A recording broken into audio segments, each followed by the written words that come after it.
Good evening. Good evening. How are we? Very good. We are live. I can see that in the top left-hand corner, so there's no debate on that one this week. And we are on time as well because my webcam worked and I had a little bit more time to set it up. So welcome everyone in the chat. Quite a few people there already. We'll go through the comments and everything else It's busy. Thanks, guys, for waiting and hanging around. There's been people waiting in the chat for quite a while. So yeah, thanks for that. Yeah, there's even someone dare to say that we might talk about reefing tonight because there wasn't a lot of talk about reefing last week. I don't think you've seen the channel before, Paul, if that's the comment. Yeah. Well, they kind of cross fingers they will, or maybe not. Who knows?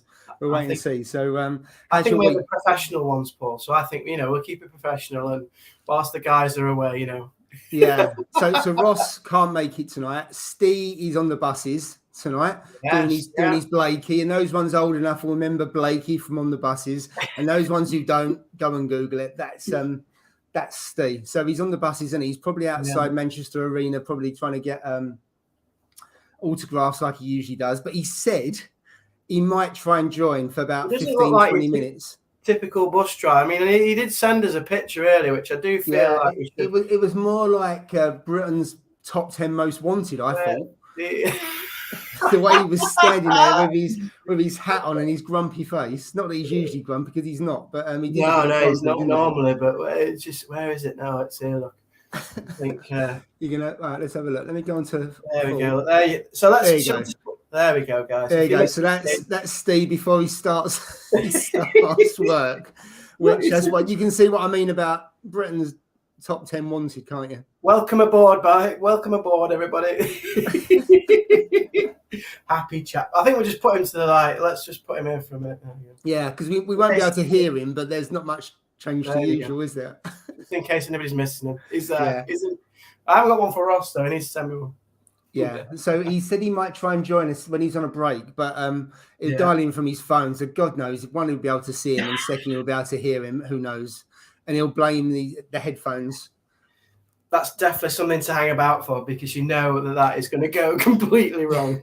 There's going to be a technical mishap, isn't there? If nothing else, sure. So how's things with you?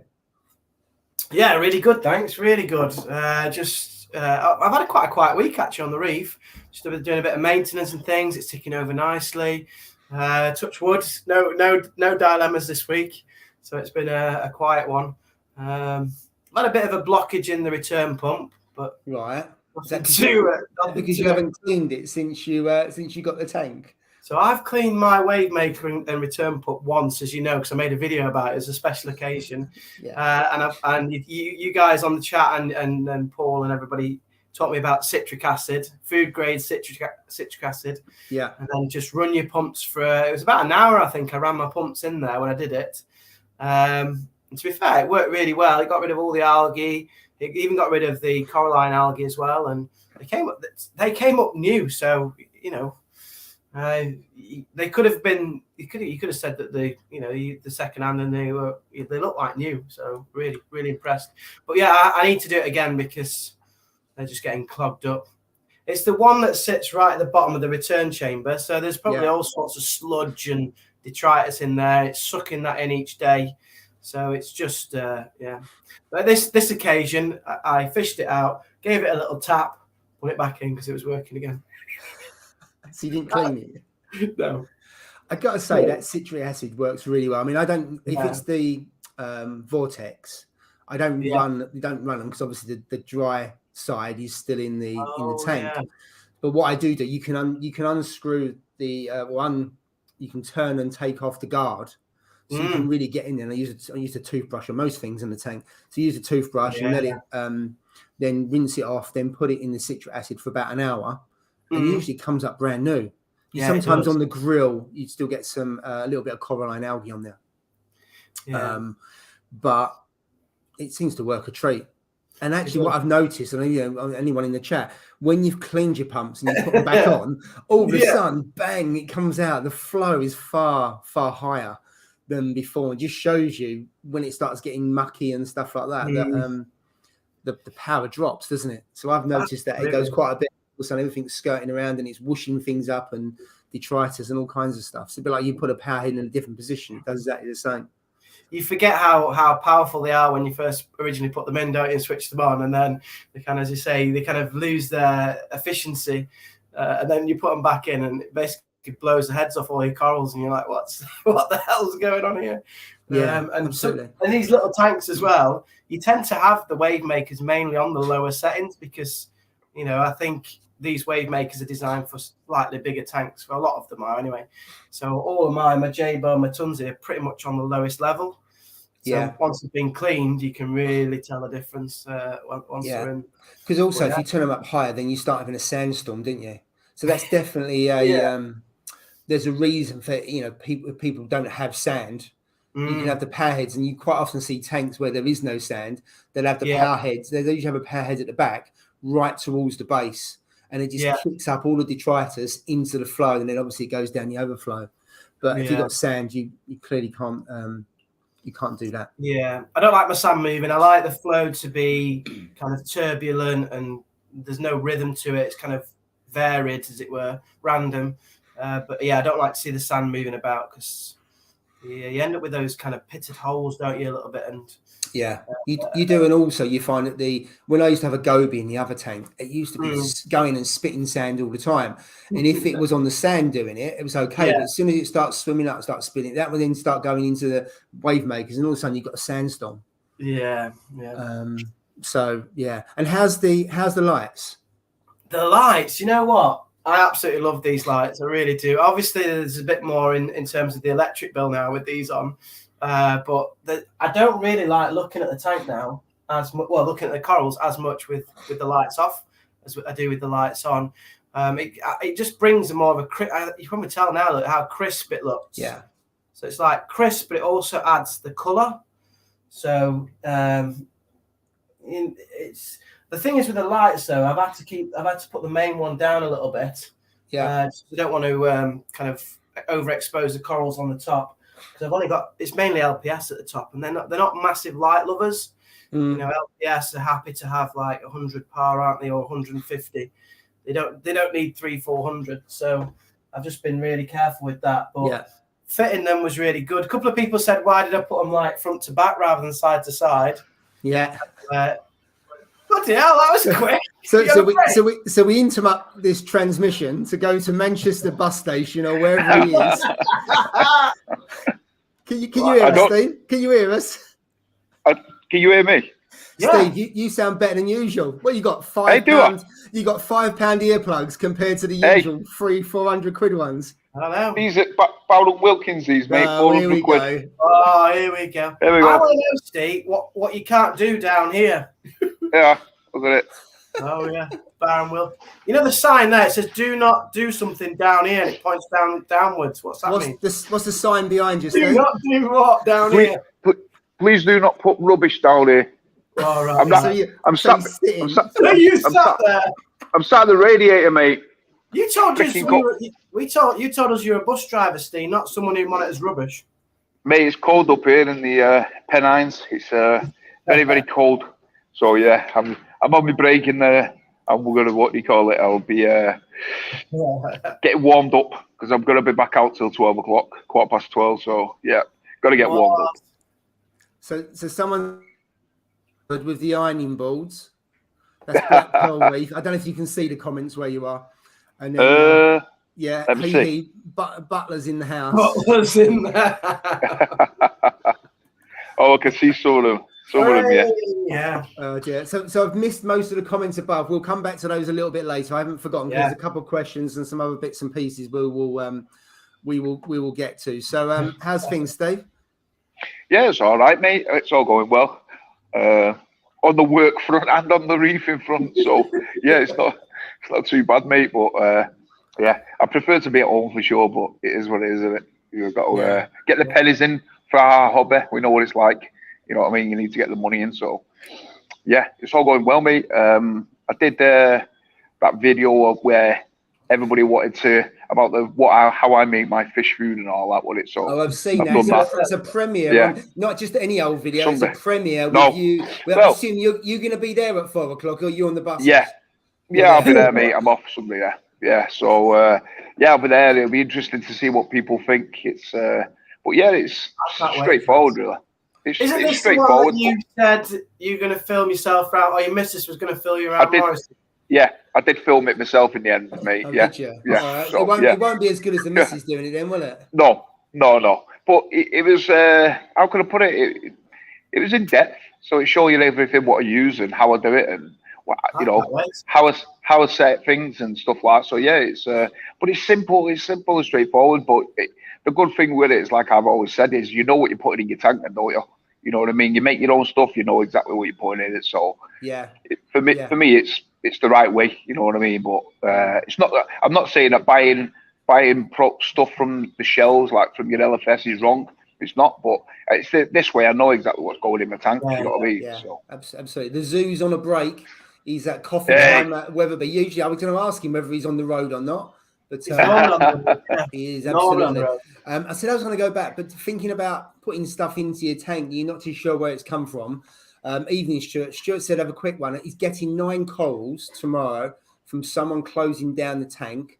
Should I dip them? So yes, I think you should. It depends what they are, because some corals you shouldn't dip. So my personal view is I would take off the frag plugs. I always take off the frag plugs wherever I get them from. And then I dip them.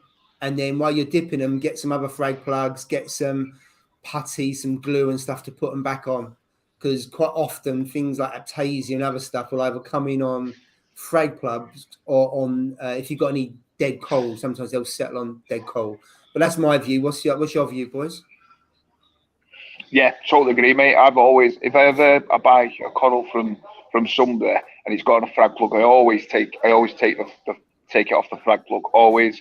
Because a lot of the things, believe it or not, hide under the flag plug. You know what I mean? A lot of like the nasties and all that. You think they tends to end up on the coral, but it's not. You know what I mean? So I take it off that, and then the only difference with that is if, say, for instance, the zoas, you can't take them off.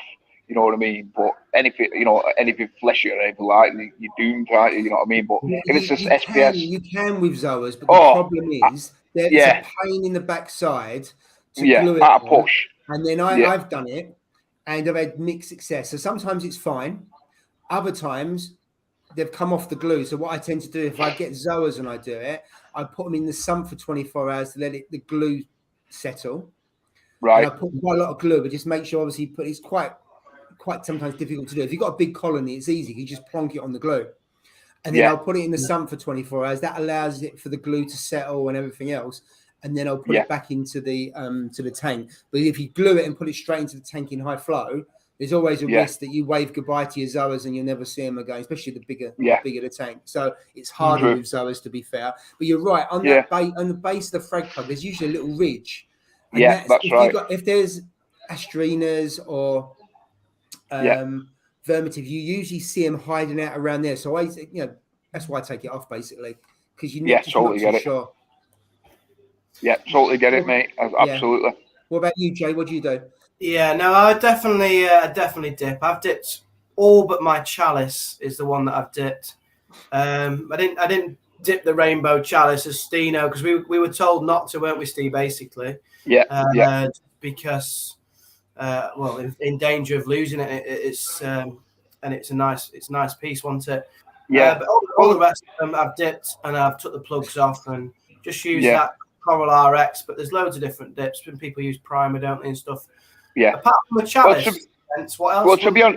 Well, to be honest, chalice, they don't seem to get a lot of bugs anyway. That's the reason, hence the reason why a lot of people don't really they're not like one for catching too many bugs, you know what I mean? Because the flesh on them is like basically wafer thin in it, you know what I mean? That's why they say you shouldn't really dip chalices, because it's the flesh is so thin that it just basically disintegrates, you know what I mean? So, and it's certainly, you don't want that on a rainbow chalice. You look like you're in prison. I feel like I'm in prison, mate. I feel like I'm in prison. Mogsy, you look like you're in prison. Obviously, I don't know. He probably doesn't know where you are. You know what, mate? It feels like prison. Look.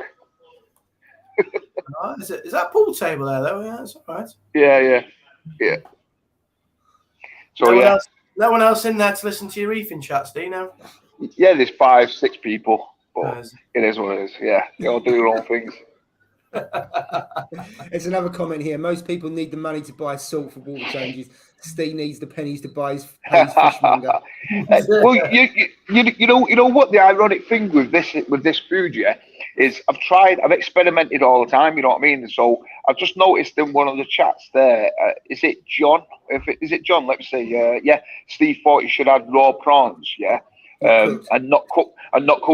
It doesn't really matter, mate. I've added raw and I've added cooked ones because it's all going up in a blender. You blend it all up, blend them all together. You'll see anyway if you watch the video. You'll get the gist of it. Blend them all up with prawns, scallops, the whole shebang, mate. You know what? They get fed better than me. You know what I mean? The only thing that's missing is a nice little dish with a bit of Thousand Island dressing. Yeah, that's all you need, mate.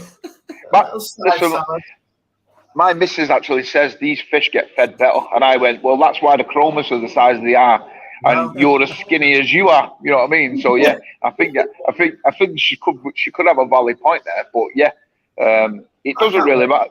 To be honest, John, it doesn't really matter, mate. I've done it. Listen, I've done it for months and months and months, and I've added raw prawns in. I've added frozen seafood. I've added fresh seafood.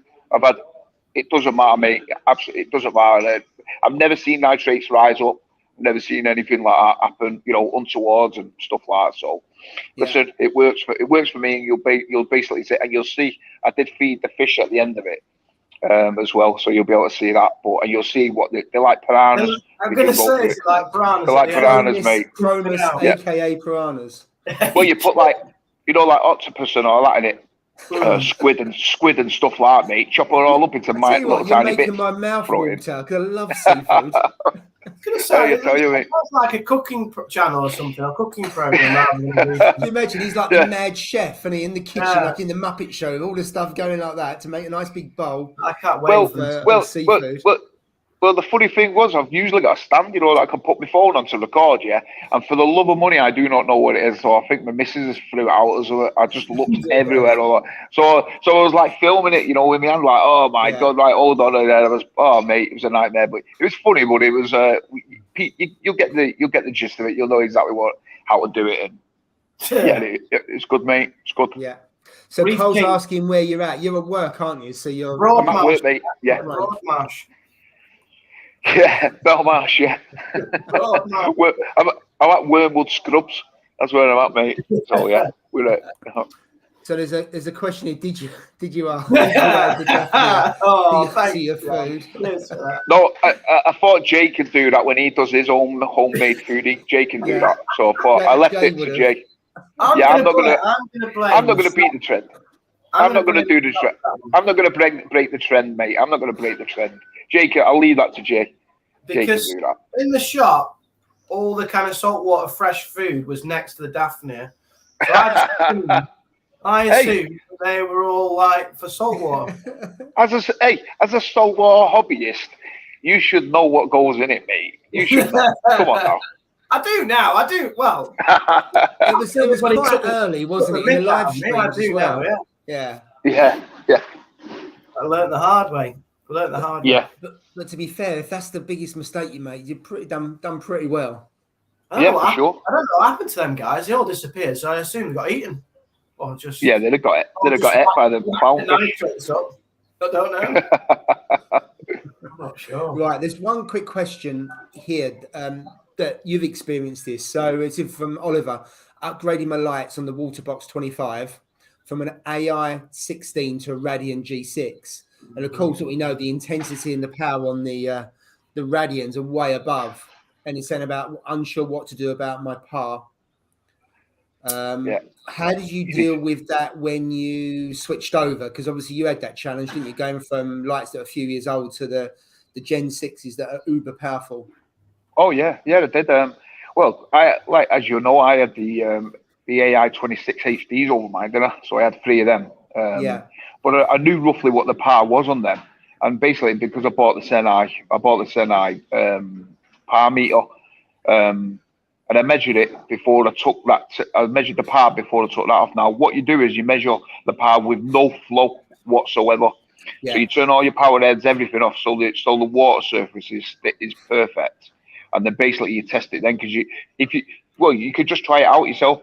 if you do it when the water's moving, you'll get a different result as to when it's not moving. You know what I mean? So I did that, and then I measured it, and then I put the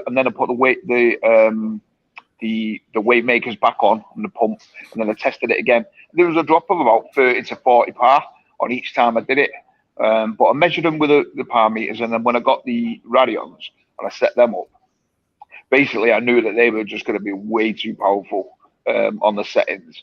So what I did was I just I put it on, and it took me quite a bit, to be fair. It took me a good hour and a half, 2 hours to dial it in to where I wanted it. But over the time, I dialed it in, and then I had the intensity to ramp up over a month. Do you know what I mean? So I ramped it up over a month as opposed to like on the board. Do you know what I mean? Just so the corals could get used to it. And I think that's the best thing you could do is to set it, you know, like a month time. Take it low and then gradually increase it, because I think we said before, if it's too low, you won't kill the corals. They'll start to go brown and they'll lose their colour, in which case you know. So I know behind me the lepto is not as goldy colour as the one in the garage. So I know the lights on this need to be turned up, but the reason why the lights are low is probably because of algae, and I'm just beginning to ramp it up 5% at a time. And then what I'll find is I'll stop and then see if they adjust, and then what you're saying, your corals will start to pop. Absolutely. So I'd go low and then just increase it over a period of time. There's no rush. So you're not going to kill them, but if you overexpose them, you'll fry them, won't you? That's absolutely. We discussed that last week, if not the week before. About that.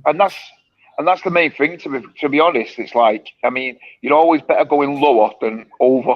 Because once you go once you go above it, you kill it, it's game over, Whereas if they start to, you know, lose the colour and stuff like that, they could always come back. You know what I mean? They'll always come back once they get used to your lighting.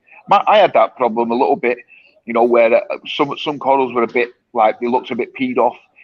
I thought maybe the lighting might have been a bit too bright, you know what I mean, for them. So over time, I just turned it down and stuff. Plus, we were going onto a different schedule as well.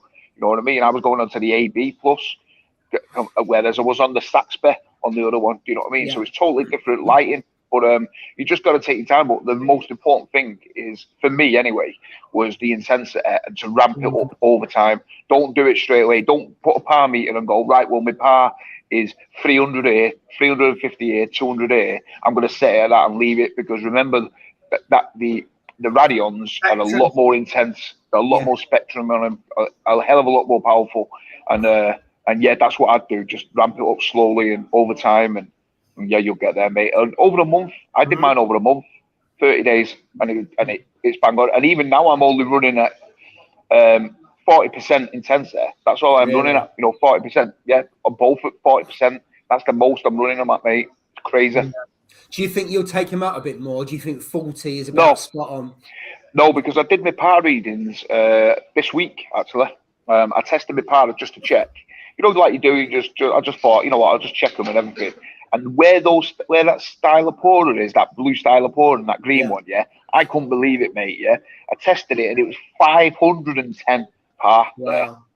510, mate. But you know what, though? They love it. And the reason is because they've got used to that.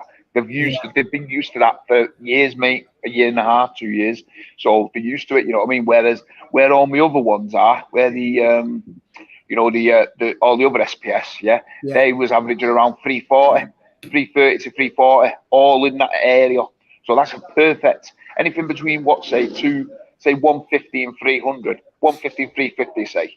That's a good reading, you know what I mean? And that's what I tend to aim for. But those others are just stupid, and that's because it's the closer to the light, you know what I mean? So when all my others start to grow higher, and bigger, I'll probably have to reduce the intensity down. Yeah, but the others will get used to it as they're growing up. The tips of them will get used to that extra part. The issue you've got is as they grow up, you might start shading other parts of the coral, and that's when you get the die off underneath, don't you? Because it's not getting any light. That's more of an issue than the stuff that's growing to the top. Because I had that with with the coral that was, the base was on the sandbed and it grew up right to the surface. The surface weren't the issue. The issue was towards the lower part, I was getting die off because there's no light reaching it. In the end, I just accepted it because it was going out like a cup. Well, that's why I've actually did, not yesterday, the day before, was to trim some of the corals, to trim some of the Miyagi taut. honest to God, mate, since I've gone on the Calculator, I swear to God, mate, that thing, I took a photo 4 weeks ago, just before Christmas, and it's gone mad, mate. It's gone through the absolute roof. I don't know what's happened to it. It's just taken. So now it's growing into all of the others. So I was snapping pieces off, and sent a message to a couple of lads saying, "Do you want some of this stuff? Because it's just going in the bin, mate." I've got to say, those Miyagi talks, they used to be quite rare and really sought after because they couldn't get them. But obviously, they're lovely. I must admit, if I was keeping SPS, I would definitely have a piece because the shape of them is really nice as well. Oh, it's a beautiful coral. Trust me, the colour of it, deep purple with a green base in the middle. It's beautiful, mate. Beautiful coral. But like I said, it's just growing crazy now. It's just growing really, really fast, which is a good thing, but it's also a bad thing. You know what I mean? Like I said, because it shades others out. So yeah, I've got to start trimming more, I think. Yeah. So just a couple of comments. So you'll get 3 years for not doing changes. Cole says Belmarsh is not too bad, and Stuart says he's getting some Zoas, GSP, bubble tip anemones. So you could dip the Zoas. I think you can dip I've never read GSP. I'm assuming you dip that. Bubble tip. You don't need to dip GSP. You don't need to dip GSP. No, you don't need to dip that. Okay. No, just the Zoas. The Zoas and the bubble tip. You don't need to. Yeah. No. Just the Zoas. I would if I was you, mate. The others. Yeah. I when I got my GSP, I never dipped that. The only thing is, if the GSP comes on some rock. Oh, I don't know if he does. I would cut off around the rock and just have a little bit of rock and then put it in. I agree. So, because when you've got rocks, you don't know what's hiding in between and all the little nooks and crannies and stuff like that. So if it was on a rock, for example, because quite often GSP is on a rock. I don't know if it is or not. If you're taking it from someone else's tank, unless they've fragged it, there's a good chance it's on a rock because it grows really quick, doesn't it? True, yeah. Like, valid point, that, Paul, to be fair. I thought it just meant like a GSP was going to just come as, just a piece of it. But usually if it's on a rock, isn't it? If it's on a rock or a frag plug, you know what I mean, then do something. Yeah, you'll have to dip that because like you said, 9 times out of 10 the critters come on the frag plugs, you know what I mean?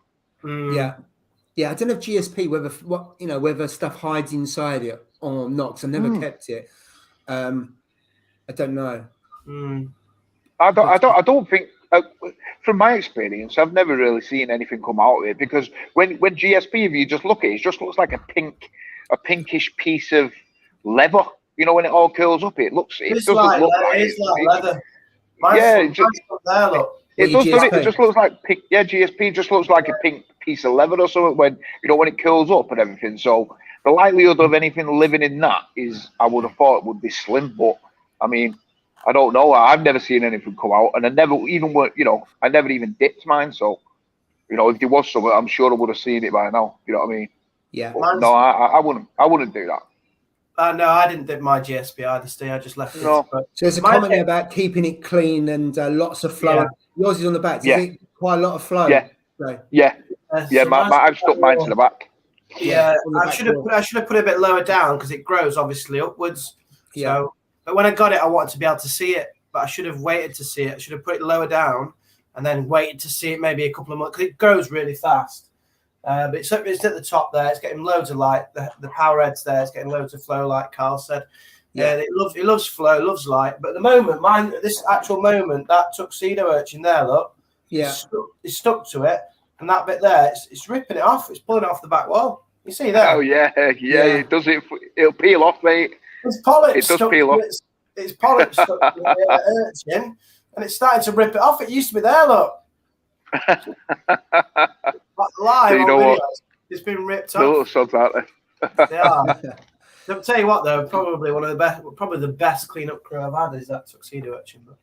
Top. A couple of people said to me, because I've got the brown algae and the stringy stuff, just get a tuxedo and it will it will sort it. To be fair, I mean, if I can't resolve it, then it will. But I took the toothbrush to it last weekend, and touchwood hasn't come back. I mean, it probably will grow back a little bit, but I don't want to get one unless I really have to. I've never had an urchin before, so I might just try one. But good, really good. Yeah, really cool creature, really interesting to watch. He loves the coralline algae as well. He's kind of stripped a lot away of that. Oh, mate, yeah. And that's the biggest thing for me. That's the biggest thing. If you look where my Hollywood Stunner is and that Monte Poro on the right hand side of my tank, yeah, you have a look and see how much coralline algae is starting to grow there now. And it's the only reason is because that urchin can't get round to it. You know what I mean? So he stays on the left hand side. And I'm like, so I've got one piece where there's hardly any of it, and then now I'm starting to see it on the back wall. It's crazy, mate, because they love it. They love eating that. They do, yeah. I got mine because I had a little bit of green air algae. Mate, he's just mowed the hell out of it.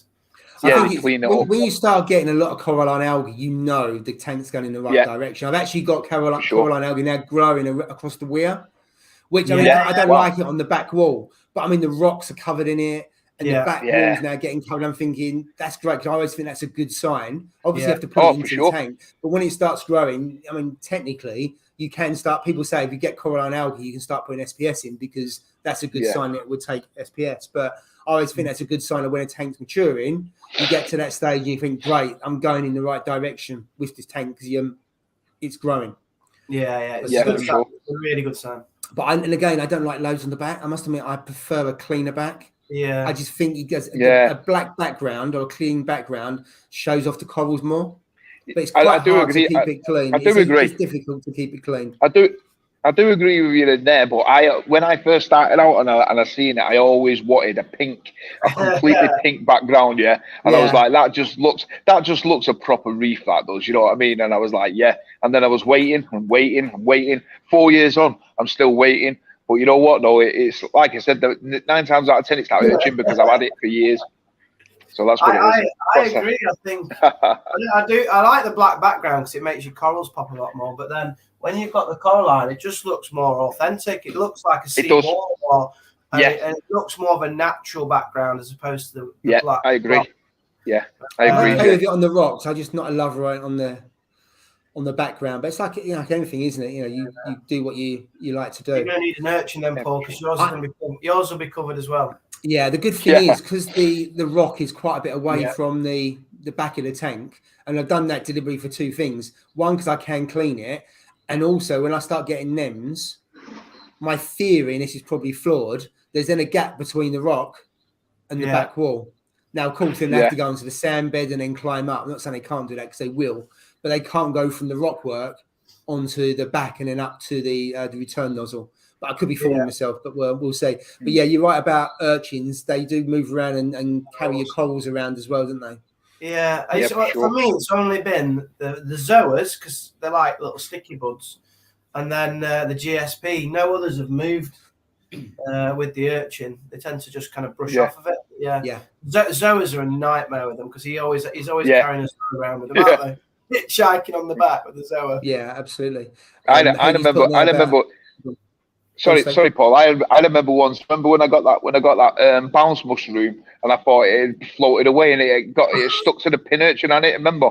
Oh mate, I was devastated. I was like, what in the hell? Where's my bounce mushroom gone? And lo and behold, it was stuck to the urchin's bloody back. Oh mate, yeah, they are. They're a nightmare to pick up anything. Have you seen that one on Worldwide? Look at that. Nice. Stunning, isn't it? That's the thing. It's Frankenstein, is it? Is that Frankenstein one?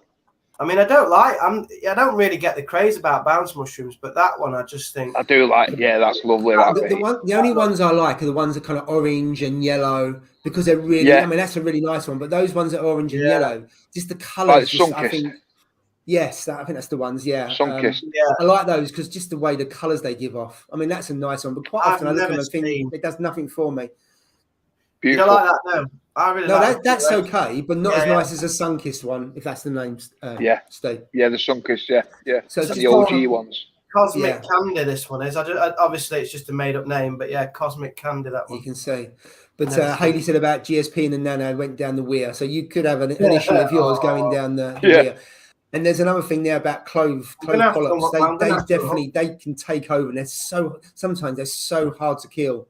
And you see people saying, "How do I kill them? Because they've taken over my tank." And people say that about GSP as well. True. But so how long you got, Steve, before you're back on the bus? Oh my God. I've probably got about 7 minutes or so, 8 minutes or so. Okay, right. I'm going to go. So I'm going to go back to top of the comments. Back on Saddleworth Moor. Yeah. That's your route, isn't it, Steve? Very close, mate. Huddersfield, yeah. It no is. snow tonight for you, because that's no, there isn't. Area, isn't it, Saddleworth Moor? I know. Have you still got snow where you are, Steve? No. Well, patches, little patches. Yeah. That's it. But it's not heavy or anything like that, no. Just little patches everywhere. Yeah, as it's melting off. So one of the first comments is John Wright lost his copper band today after 11 months. Oh, that's his picture, isn't it? Oh, mate. Yeah. Gutted for you. Gutted. It's always bad. It's always terrible, when you lose a fish. I mean, like people say, it's just a fish, though, isn't it? But it's not just a fish; it's a pet, isn't it? You know what I mean? We look at him like it's a pet, don't we? You know what I mean? You care for it, you look after it, and it is gutted when you lose a fish for sure. I was gutted. I get gutted especially when I lost my yellow tang. I was devastated with that thing, mate. But I would be as well. But my yellow tang's still safely at AAC, for a while. But I would be absolutely gutted on that fish more than any other fish. Not because of the price, because it didn't cost me anything when I got it. Just it's such a beautiful fish. Absolutely, mate. Absolutely. You know what? It just brought that. When I had it in my tank, it just brought that colour to it. When it swam past the tank and it, past the glass, it just had this air of like beautiful, of stunningness. When it just swims across. Yeah. And it was just like, what that? And then like now it's never really the same. But obviously I got that other tank, which is doing really well actually. It's not bully or anything, and the colour of it, you know what I mean? It starts to colour up really nice. Dead bright yellow stripe and stuff. It's really nice, and don't get me wrong, it's fitted in well with the tank. But if I had the choice, would I have probably gone for another yellow tang? Maybe. Or maybe something like a gem tang. Maybe I would have gone for a gem tang again or something like that. But you know what? They didn't have any in at the time, and I thought, and I missed my opportunity, the first time. But it is what it is. We'll see in the future. But, never say never, so to speak. Might always get another one. Might get a bigger tank. You never know. Yeah. When I lost my scooter blenny, I was 2 days, and it was like proper hurting in the sense that I've never had fish tank before. This is my first fish tank, and I never thought that fish would have their own little characters and personality, but they do, don't they? Like a dog does. Absolutely. They have their own little unique behaviours and stuff, and you're like tune into that as well, and that's what you miss when you say about fish going past the front and stuff. Well, that new tank that I've got in my tank, is one of the only fish that I can put my hand in the tank and I can stroke it. It'll let me stroke it, and I'll give it the food. It's mad, mate. It's just like, even my missus couldn't believe it. She was like, no chance. I went, watch this. I got a little piece of nori like that, put it on my hand, and put it there, and I was stroking its face, mate. Just like, oh, hello, mate. It's crazy, mate. Yeah, it's like a proper pet. You know what I mean? It knows that you're feeding it. You know what I mean? It thinks it's going to get extra food now, Steve. That's the Hey, it likes my food, mate. It likes my food that I make. Tell you, that's what it is. You're having a little ring above the water, and you get it to jump through and stuff. You can have your own fish like Free Willy. Yeah. Like Free Willy. It'll be jumping like Free Willy, won't it? Yeah, better not teach you anymore. Let's not get Paul's channel banned with that. I tell you what, it wasn't the last live stream. The live stream before that, it's got an ad suitability against it. I don't know what it was. I don't know what it was. Last week was okay, but the week before, it's got an amber against it. Hey, that wasn't us, was it? Sure. I can't be us. I don't know what. We'll have to watch I blame Jay and his turkey basters and all that. That's why I think of it. You know what? It might have been turkey basted. I think it might have been before Christmas, so we can't blame him. But I don't know. But yeah, I look at the thing. Hang on, what was said? Yeah, you'd have to go back and rewind it, see what was said. It doesn't tell you. You have to ban all these words. You can't use turkey basted or this or this or this. Yeah, there we go. Yeah, I reckon it was someone in the chat, not us. Yeah. Always blame the chat, eh? Yeah, sure. Dear. Right, let's kind of just going down some of the comments before Steve goes. I was talking at the beginning. I was saying you're on the buses tonight and you're like Blakey, and I said if you're old, you know what Blakey means. If you don't, oh yeah, Blakely. Yeah, dead right. On the buses. Yeah, Jay, have you considered dosing calc? You know what? Actually, with all the positive press and the marketing at the moment, you can't really go anywhere without hearing positives about it. Never say never. Not in this tank. Just don't think there's much point in there. But yeah, in the future, definitely. Yeah. So, I mean, what's the downside? I've never heard anybody say a downside to it. Buffers pH, it's affordable, coral growth, coral health. I mean, yeah, it's a no-brainer, really. And I know the coral farm that I go to, they dose calc. Steve's loving it. Backshift Reefer, he really endorsed it. UK, like no one, and Reef Dog, no one says a bad thing about it. So yeah, definitely going to go with it. But yeah, on a little Nano, maybe not. Just I don't think you need to do that with how much you're dosing every day. It's probably quite a lot of setup. Yeah. Like 4 mil, 5 mil a day, 4 mil, 5 mil compared to 350 mil. That's a bit of a different. I had to do something. You know what I mean? I had to find some sort of way to help it. But you know what? It is, mate. All those points that you just pointed out, Jay. If you get a bigger tank, I'm all for it, definitely, because like you said, it's just done leaps of four and a half weeks, 5 weeks or something. I'm onto it.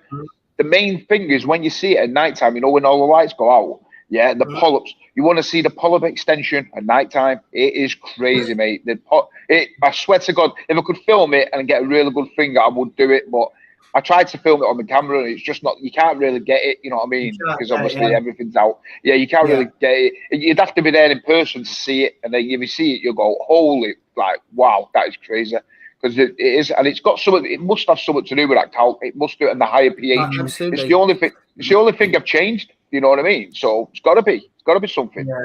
It's the correlation between the two, isn't it? The alkalinity that's in it, the stability that you get, and then the increased pH. You put that together with everything else. You got lights, flow, and all that kind of stuff. You put that together, you got the recipe then for extra growth.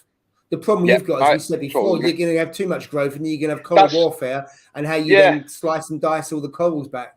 Yeah, I mean that's a big point. I mean, there's a few things that I'm looking into. You know what I mean? One is maybe a frag tank, just to frag them and like frag things. But I mean, I've got to weigh up the pros, and like I said, the electric and all that, and everything, and I've got to weigh up everything. You know what I mean? First, to be honest, before I commit to anything, but.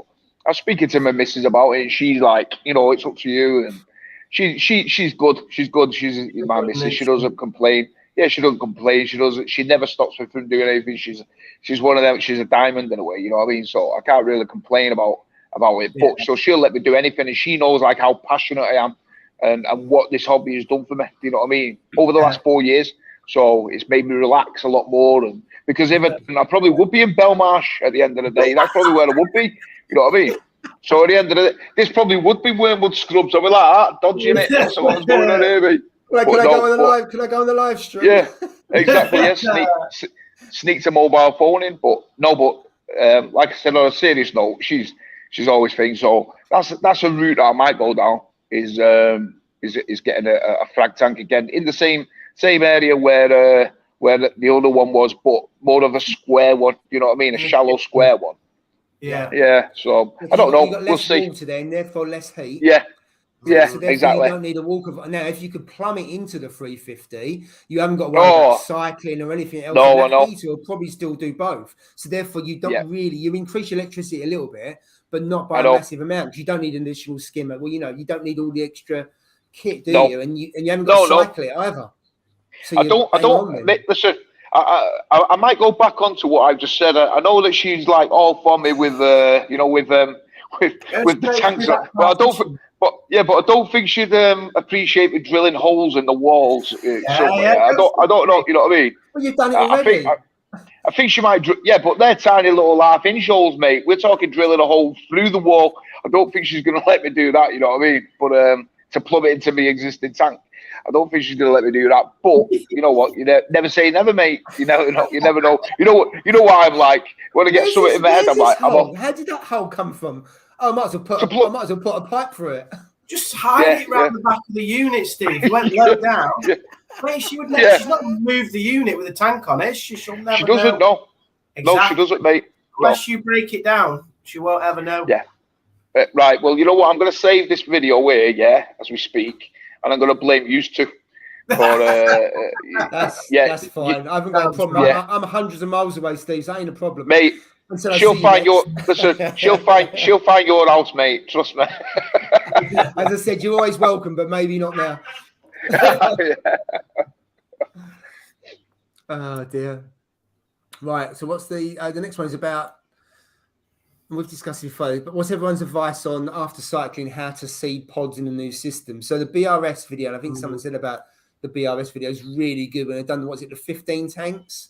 And they've done them all very different. I think the conclusion was adding pods as early as possible. That's possible, yeah. And also add some phyto as well, because that will help feed them as well and help them feed them, for sure, yeah. To grow, and also the bacteria. So that helps certainly with detritus. And if you're a little bit unsure, add some Dafino. You're a little bit unsure. That should be there as well. Get out of it. No, I'm only joking. About the pods is just put some in the sump as well. Don't stick them just in the display. Yeah. The fish just go crazy for them, and then they're gone in about 5 minutes. So there we go. Look, if you put the fish in first, you put the pods in, get some phyto. Yeah, and they'll start breeding. But if you can do that in the sump as well, so that, as you say, the fish will go in and have a meal. At least then they'll breed, or they can breed in the sump in the sump, and you got a continuous supply of them. But I suppose initially it is really to get through the diatom stage, isn't it? And just have some life. Yeah, it's the worst stage, that, isn't it? The diatoms and the ugly stage. Well, they call it the ugly stage, don't they? It's the worst thing, but you'll be. Oh, he's gone. Yeah, you'll do well. Yeah. After all that, he's moved, hasn't he? Yeah, I think so. Well, you dropped out for a couple of seconds there. Oh, I thought you was at home. All right. Yeah. Hey, I'm actually surprised, to be fair, because the Wi-Fi up here, like not the Wi-Fi, like the reception up here. You'd think, because you're higher up, in the Pennines, you think you're going to get a better reception, but you don't. You know what I mean? Really? Well, you're not doing shocking, mate. You've done really good. I think he's doing well. It's shocking this reception up here. Yeah. So hopefully the zoo that helps, but get onto BRS because I thought it's a really good series. Yeah. With the pods. I'm OCD, moving the sand back daily once the MP40s push it out of the corners. Yeah. I imagine you are, Jay, if that happened, wouldn't you? Yeah, I don't like.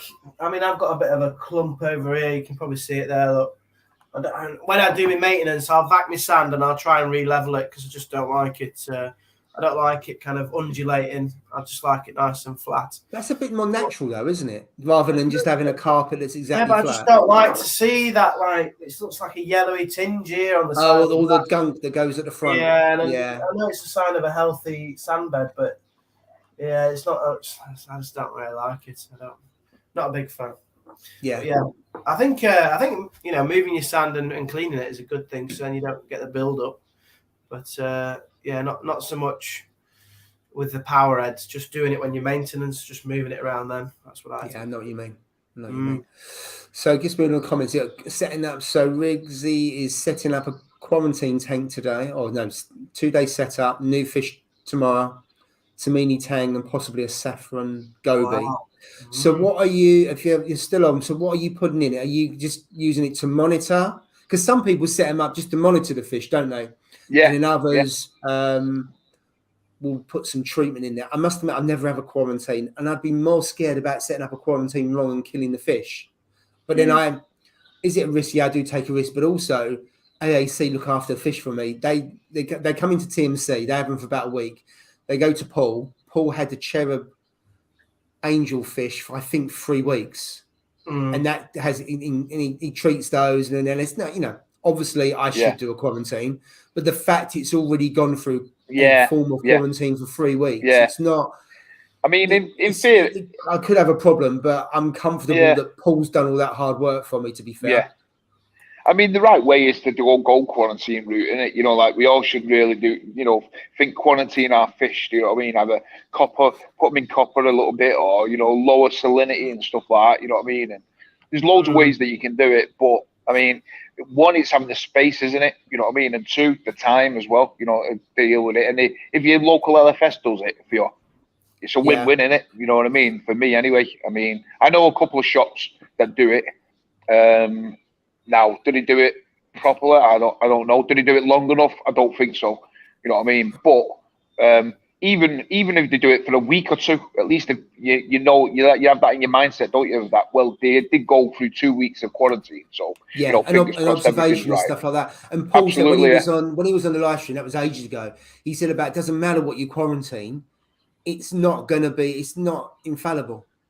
No, in as much as there are. You know, there's diseases out there that, you know, copper doesn't kill. Whatever you do, the best to do it is over a period of time, and then you observe it and everything else, and then after, you know, I don't know what period of time is that should be, and then you introduce it. But I suppose if you know, let's face it, if you've got a tank and it's got loads of fish in there, and then you put something in, it kills the whole lot. Exactly. Yeah. I mean, usually it happens to people, and then they get a quarantine, and they wouldn't do anything without a quarantine. So I get it. So I know I am taking risk with that.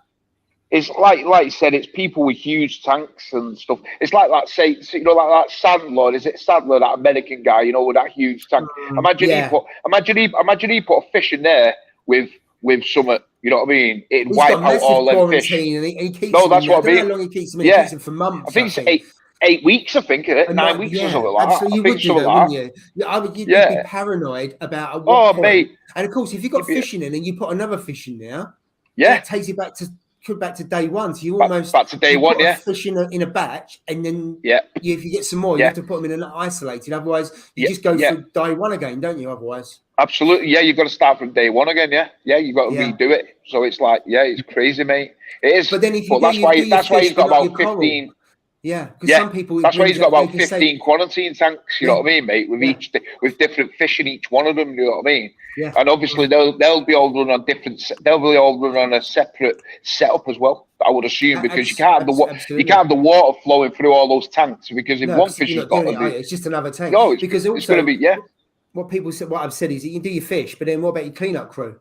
Because diseases can come up on the cleanup crew, and then things can come in on your frag plugs as well. So unless you quarantine everything, doing your fish, I'm not saying doesn't help, by the way, but it is limiting. If you're not doing your cleanup crew, and you can't really dip those, you'd have to put those into observation. Yeah, exactly. So right, chaps. Okay, I've got to get going, so it's been a pleasure as always, mate. Enjoyed it. I've got to go and get the slot now. I've got to go back into myself, so I'll see you soon, guys. Yeah, see you. All right, chaps. Enjoy. Take care. Yeah, see you soon. See you later, mate. So there was a question for you here. In addition to your return, which pump is providing the greatest water surface movement? Is it the Tunzi or is it the J-Cod? It's the Tunzi. It's a really efficient pump. It's on this side here. You can probably see it. Yeah, the Tunzi does the most of the aeration of the surface that you can see. The least effective is actually the Red Sea Return. That's the one that's got the lowest flow coming out of it. And then the J-Bow. But yeah, I think they're all pretty low flow, but just because of the combination, all of them every one of them points at the surface. I don't have any of them pointing down. They all point at the surface pretty much. And you just get that nice turbulent aeration as well. And I've got mainly LPS, I've only got corals and gonnies and stuff. And you just get that nice kind of turbulent flow, and it keeps the food passing by the polyps. And what I like about the Tunzi, because I've got a couple of Tunzis, you can really dial in the direction, can't you? Because it's got, how do you describe it? You obviously got the circle, and then you've got like a little lip, haven't you, or a half circle, and you move that around so you can direct it wherever you want to. So it really is directional, probably more than any other, because even with the Jerboa, you can only point into a certain part, but with the Tunzi, if you wanted to, you could point it directly up, couldn't you? Yeah, absolutely. Yeah, it's got lots of flexibility of the precision of where you want to point it. Yeah. So I point my return is coming out like diagonally across to this way. Yeah. But at the surface, and then the Tunzi is going the opposite way, and then the J-Bow's coming towards me here. But they're all kind of up towards the middle as the surface, and then it just creates this kind of turbulent area. It's been super reliable, and with the controller, it's kind of the old-fashioned dials, so it's not app or anything. It's just old-fashioned dials. I really like it. I can tweak it a little bit if I want to. You can put it on pulse mode, can't you? And then you put it on pulse to power, and then how many seconds between each pulse, or you can do continuous, because I've got the same one in the other tank. And I just think it's really, even though it's manual controllable, it is really controllable. Yeah, it's really flexible. Not the cheapest though. I think they're about it's a lot of money. 50, and that was the 60/40 one. But it's the best pumping that I've got in here. And I'll tell you which one really likes it, the Gorgonian, which is up this side here. That's just really likes the variations in flow. But yeah, I'm dead happy with that tons in. It's just it's never missed a beat. And in what is it now, 2.5 years? That's you can't really complain. The only thing that I thought was a bit weird is like the top is really open to the propeller. Yeah. You know, when I first started, it's totally open, isn't it? Yeah. There is no grill in front of that. You've got the protector, but that's not to protect anything. That is to push the water in the direction that you want. So there is no protector on that at all. The only thing is it's so powerful. I'm not too sure anything, because it pushes it out, doesn't it? Whereas the vortex and everything else, it would push it in the side. Yeah. It pushes a lot of power out at the front, doesn't it? So I don't think anything could get stuck into that, and it can't get exposed at the side either, can it? So it can't get chomped. No. Initially, I thought, well, what if a fish is near it, or swims up to it, or whatever? But they don't, and I think it goes back to that phrase. If a fish gets caught in a wave maker, maybe it was already ill, or it's got problems to start with. Because I think a healthy fish, well, all the other fish, they keep away, and when it pulses or whatever, they just. It hits them and they just move away from it. But the little blenny, he goes up and he'll nip really close to it. But I've touched wood to this time. Nothing's ended up in it.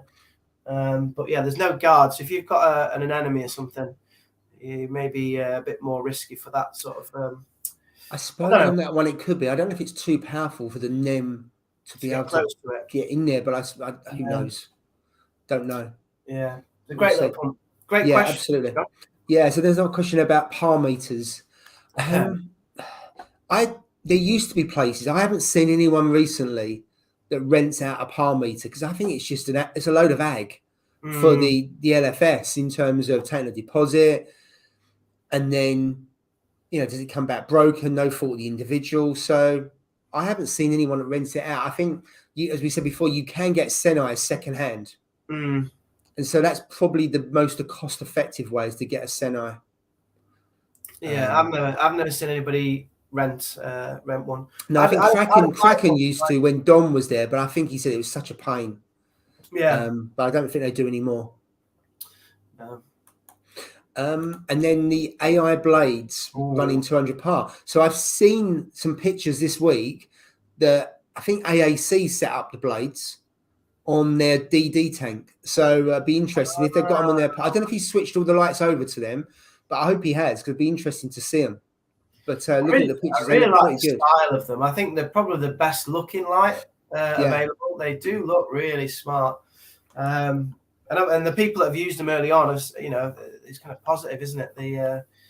The experiences that people are having with them. But yeah, cool looking light. Yeah, they certainly are. Right. And with flexible options as well, different sizes, and you can use them alongside your existing lights, a bit like. So they've copied it a little bit, haven't they? Because they're providing the brackets for you to be able to hang them alongside the Radians and others as well. So like that. So it sounds pretty good. It's interesting to see if anybody has them without kind of a main light, as it were, like a radio. Well, that's what I think.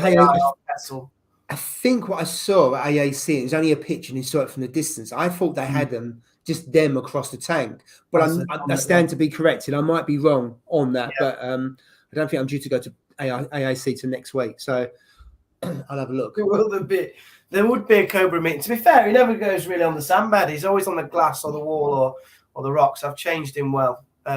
He's not been on that bit there, but he's done a right bit of damage to that GSP. You can see it flapping about now. It's a right mess. Yeah. You have to putty that down tomorrow. Or you could actually cut a bit off and pull it lower down. That's a good idea, actually. And then it would grow up into it then, wouldn't it, over time? It's basically folded it. So, yeah, I could trim it back. That's a good idea. Could do that. Full of good ideas. You know, things like bounce mushrooms. Not a lover of bounce. Yeah, I get that as well. I think they're kind of like Marmite, aren't they? I mean, I wouldn't buy bounce mushrooms. One, I think they're quite expensive for what they are, and I look at them. I think, in the main, not fussed. There's other corals that I much prefer compared to bounce mushrooms, but some people absolutely love them. I get that. I mean, that's the only one I've ever liked. That one that I've just seen on the WWC, however it is. I get that. Like the deformed bit, they do look a bit like a damage. Well, they are, aren't they? That's effectively they are. They are a damaged coral to be blistering, aren't they? Basically. Yeah. What I used to see, I haven't seen it. Used to see posts of people getting mushrooms, then put them under really intense light to blister them and then sell them at bounce. Yeah. And of course, then someone moves it to their own tank, puts them low down, and I think, I stand to be corrected, I think they then lose the blistering, but I could be wrong. Or maybe they're permanently after that. I'm not sure. If anybody knows in the comments, let us know. Yeah, there we go. Pretty colours, but ugly. Ugly. Yeah, they are, I think, maybe they are a bit ugly, I agree with that. And then going back a little bit, John saying, glad you didn't sell it to me. That was a yellow tang. Is it still AAC waiting? Is it? Yeah, it's still there. I ummed and ahed because it hasn't really grown. It's quite a small yellow tang. Yeah, and I do miss it. I have ummed and ahed about putting it into the DD 900, which is only a 3-foot tank, and it is quite small. Yeah, I don't really want to do that. I want to wait for whatever the new tank is whenever I get it. But I know I feel bad that Paul's looking after it, so I don't know. Don't pay rent now. No, I would pay for rent to keep it there, and I'll probably be there so long. It costs more than getting a brand new one, but that's not the point. Now, have we seen the Gucci chalice? So that was the. Did you see that, Jay? I put that on the WhatsApp group. The Reef builders. Oh my god, that was absolutely. Yeah, that was really special, wasn't it? Absolutely. Yeah. Try and find that actually. Yeah, I'd love that. Where is that? An American coral, I think, isn't it? Isn't it from the States? Yeah, I'm not too sure where it actually is. I didn't really read the article much. I just looked at the picture and thought, wow. So I'm not too sure. I think, did I get it from Australia? But I'm not too sure where it's sitting. It's sitting somewhere, obviously growing out, but I don't know where. That's right. I think there is a place in Australia. Yeah, that must be wholesalers or they go diving and they've got it there to grow it out. 95% sure. Yeah, it's stunning. It's absolutely stunning, isn't it? Yeah. Have you got the picture of it then, Jane? I'll just put it onto. I can't find it. Oh, can't you? It's on the WhatsApp group. Yeah, I probably have to go through the thread quite a bit. Right, you're watching that. I'm just going to go on. So, Hayley, I gutted losing my Bengai cardinal after 7 years. Oh. I mean, 7 years, is that like, I mean, that sounds like the life expectancy of I know some fish that looks like 20. Well, I don't know what a Bengai could last. I mean, certainly clowns, you hear stories about 20 years. And I've had the female clown since I've set up my first tank. So that'll be, 9 years this year in October that I've had her. But I don't know Bengai cardinals, how long they last. But 7 years, I think, is a good innings, but I could be wrong. But you're still... So I'm still gutted. So I feel for you, Hayley. So Carl, I saw about you having flukes in the tank, and you done a I saw that as well, didn't you? And all good so far. It worked well. It seemed to work well. I know he did a live, didn't he? I saw the Instagram on that. So there's a good comment about, was it RODI? And Carl has said no, tap water same temperature as the tank, which makes sense. As you end up shocking it with cold water. And then John's saying about having calcium hydroxide. It's how you balance that with not stressing the fish too much, because it must stress the fish to some extent. Yeah. And so there's another question here. So have you ever experienced all for Reef stripping nitrate? Mine stripped to 0 since using it. So no, I haven't. The only thing I would say is all for Reef, I think, is really good and can help the corals grow. So could it be the corals are growing and that is taking the nitrates down? Did you have low nitrates to begin with? I've never experienced it. I don't know if it does or not, but I haven't seen that. I've been dosing it for well over a year. My nitrates are still high, but that's because I don't do much in terms of water changes. and I feed quite heavily. So even if it is coming down, it's not making a difference. I think in the Red Sea Reef for 170, my nitrates are about 30. And I'm happy with that. It's fine. I get a little bit of algae, but the corals absolutely love it. So if it's a 30, even if it brought it down, it's probably not going to do that much. I only dose about 15 to 20 mil a day, so it's not a high dosage of that. Isn't it just magnesium, alkalinity, and calcium in all three? Or has it got other things in it? It's got the minor elements as well. So it's supposed to be all in one. So therefore you shouldn't have to dose the minor elements. Yeah. I don't know if there's any byproduct in it that would then bring down nitrates. But if your corals are growing really well, then that would bring down nitrates and phosphate because they would feed off of that. But whether that's it or not, I don't know. But I haven't experienced it. That does. Seems a strange one. Yeah. I can't think of anything that would be in it to do that. It might be more like you say, it might be more consumption's just increased because of growth. I don't know. Yeah. So Johnson never experienced it before. I've never seen anything like that before. And then actually Dan's Reef has said that the corals sucking up the nutrients as your corals grow out. That could be it. And also the stability of all for reef as well, because it does seem to balance out the tank quite well. I can't find that gooch chalice. That's all right. Anyway. So therefore, what else have we had about? You can use this is going back to flukes. You can use RODI, but tap water kills flukes super fast, as you only get 4 minutes of the fish will die. But I've done this loads of times. That's good. That's good to know. Right, let's see what else we've got down here. And I was interested when he was telling me about that because I've never seen flukes or experienced it myself. Kind of like a flaking skin disease or something. Yeah. That was the scales. Yeah. When Ross first set up his tank and he had problems with the two clowns, didn't he have flukes and he took it out and put it in a quarantine tank? Was it? I can't remember. Or was it Brooke? I can't remember. I have to ask him next week. But he definitely had something. He had to take the clowns out and put them in a QT, didn't they? Yeah. I can remember him doing that. He set it up, didn't he? And it basically saved its life, the fish, didn't he? They've still got them now, the clowns, hasn't he? Yes. Yeah, absolutely. I can't remember what it was to start with. And then going back to the early comment about keeping people on the right path, I've got to say, the number of people that I've talked to that reefing has really helped them out, either keeping on a straight path or help them with mental well-being and other things. And when we did Love to Reef, and obviously we did for the Mine charity, didn't we? And the number of people that said really good charity, and actually it's really helped them. So I was surprised how many people it's actually helped in one way or another. I think it's therapeutic, but also it keeps your mind busy, doesn't it? There's always something to do or think about, and everybody talk to. It's more than just a fish tank into an aquarium. It's actually helping them, just get through things that are happening. Who is it?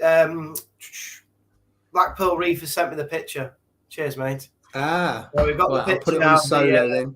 The Gucci chalice. Cheers, Blackpool Reef. Don't know if it's going to do it any justice there. But this is on the Reef Builder website. Just go up a little bit. That's it. Yeah, and it's basically got every colour of the rainbow in it, for what they're saying. And what I said to you is, you might get a piece of that, and it'll have every colour of the rainbow. You put it in your tank, and as we say from our rainbow chalice, they lose the colour. So my rainbow chalice at the moment has got hardly any blue in it at all. But 6 months ago it had blue, and in 6 months' time it'll probably have blue. They just morph different colours. So one of my other rainbow chalices has now got loads of yellow on it, and it looks fantastic. But 6 months ago it didn't. And in 6 months' time, it might not. So that's what I like about rainbow chalice. It is a risk that all the colours disappear. Yeah. But it's highly unlikely. But I just think they're fantastic how they morph different colours. Yeah, you'd be gutted if that one changed colour and lost all its pigmentation. Well, you imagine you went to two colours, although people still said it as a rainbow. But you really need 3+ to be rainbow. Yeah, but mine's the same. It changes colour, and there's different patches that are different colours, and that keeps it interesting. But it's the only, I'd say it's the only coral under just normal daylight that's still coloured. Most of them you kind of pale out or go I don't want to say a brownie colour, but a beigey colour. But the chalice, no, it is actually true colour, even under daylight, isn't it? Absolutely. I run tanks fairly white, and the colours still pop under white. I think it's probably one of the only, as you say, one of the only that does that. But I tell you as well, that Raja Rampage, I know a lot of people have got that now, and it's becoming more accessible. But God, that's a great little coral for like pop. And it's just, it is a beautiful colour as well. It's the Raja Rampage, and I've only got a smallish piece of it, but it grows quite well. It grows quite quick. It's not a slow growing. What I like is because it's round where you got the yellow eyes. It has a black ring, and because it's got a black ring, I think it makes the yellow pop more, because you can get green chalices with yellow eyes. But I don't think they're as nice as the Raja, because the yellow pops because of the ring on it. It's really defined, like you say, and the colour under the blues is just it's striking. It's really striking. So I do like that piece. Yeah, and Steve's piece is looking really nice. So I know. Yeah, you once the weather improves, I will get round it. It just needs to settle a bit more. It's just beginning to heal. Well, it's healed quite a bit actually. Yeah. I will then ping it in the post for him, and he can have that. That'll look great on that new bit of scape he's got there, because it'll just bring that pop to that side, which he's got that bubble coral, hasn't he? That'll look incredible. Really good coral. Yeah, absolutely. So there's an interesting question: do fish in the ocean get ick? And then most fish in the sea do have some bug. I'm assuming they do, because it comes in on the fish, and if the fish are transferred. I mean, I'm just guessing. I must admit, I haven't looked into it, so it's a really good question.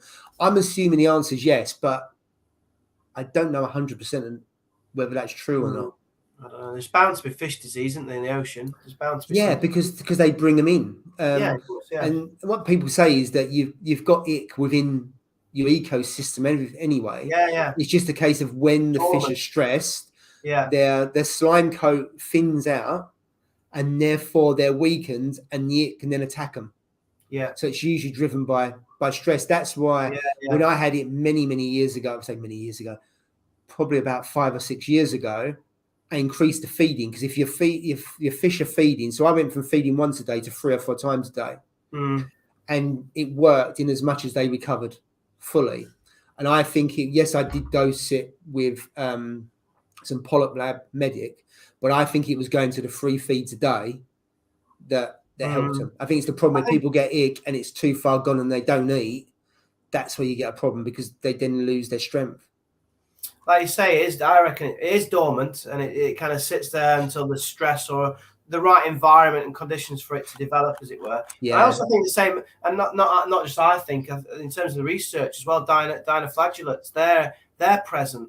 They're dormant in many tanks, and they're just waiting for the opportunity to bloom, as it were, when your nitrates, phosphates drop, or when the conditions become ideal for them as well.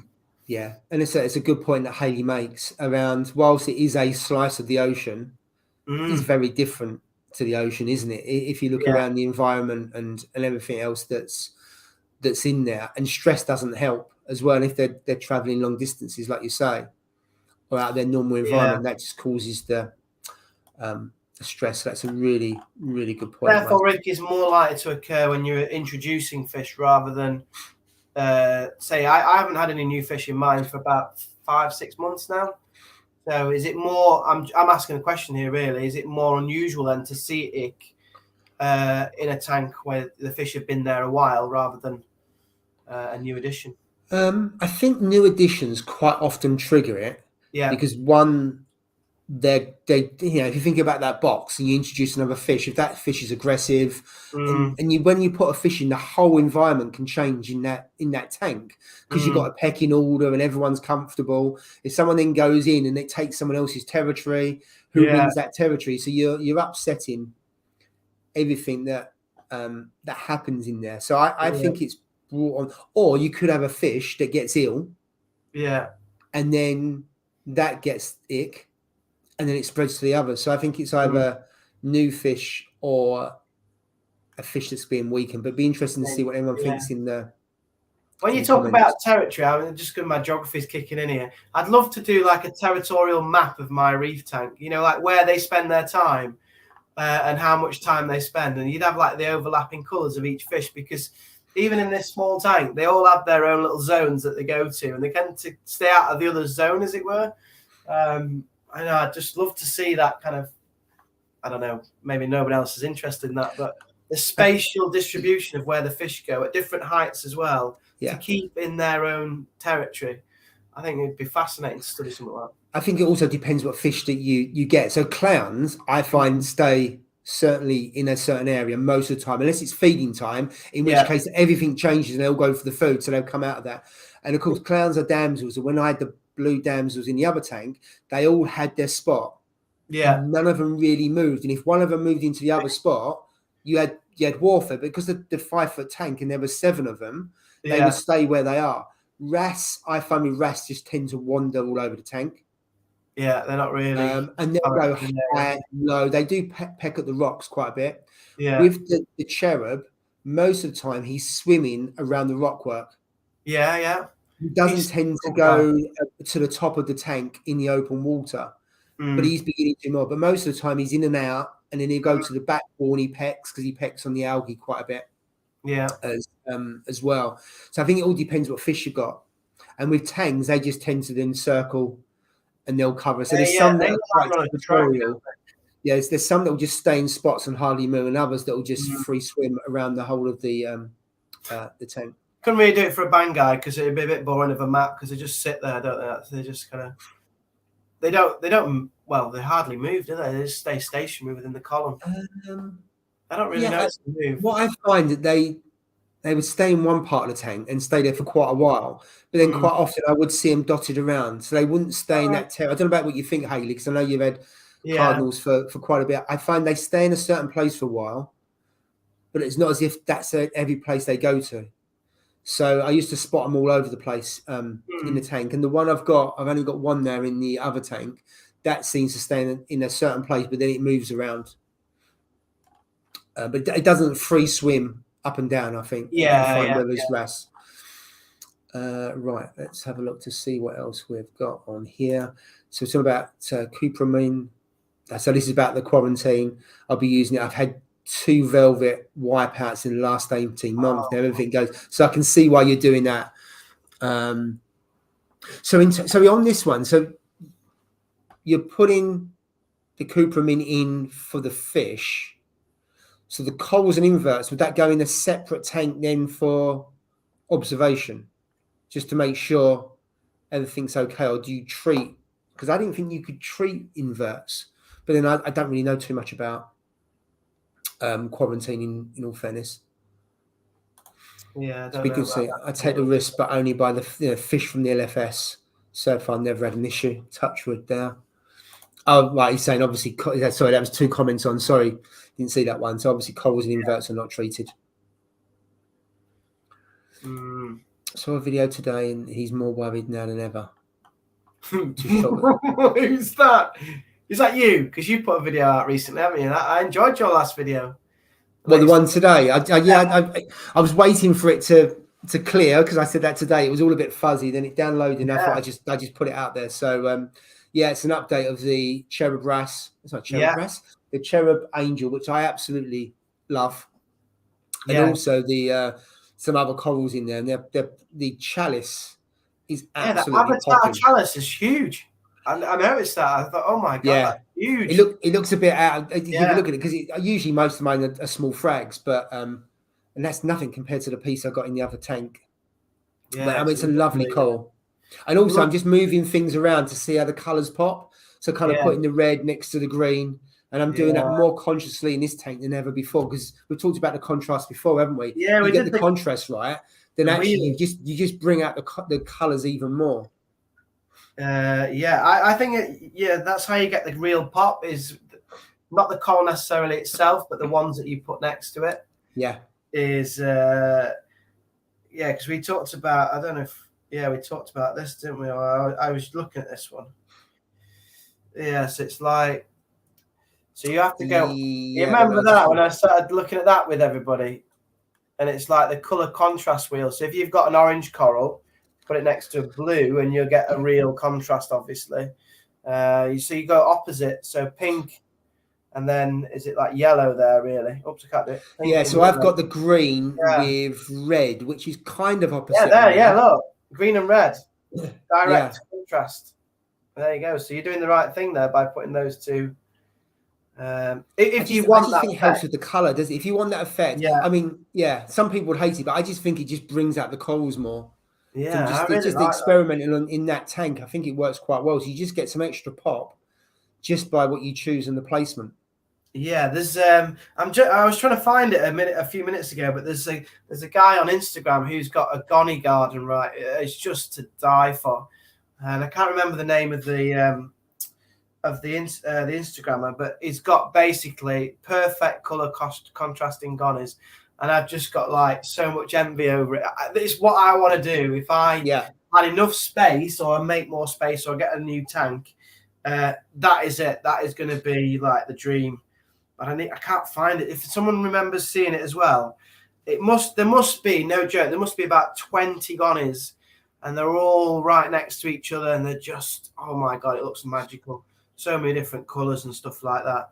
Yeah. But I can't find it at the moment, but I'll try and keep looking, but it just looks incredible. Just going back to the blade, and this might be relating to the comment earlier on about seeing a few concerns with the blades about the cable joint with the light having exposed wires. Oh, really exposed wires? That doesn't insulation on it. That sounds very. I have to check that out. That sounds very dangerous near water, isn't it?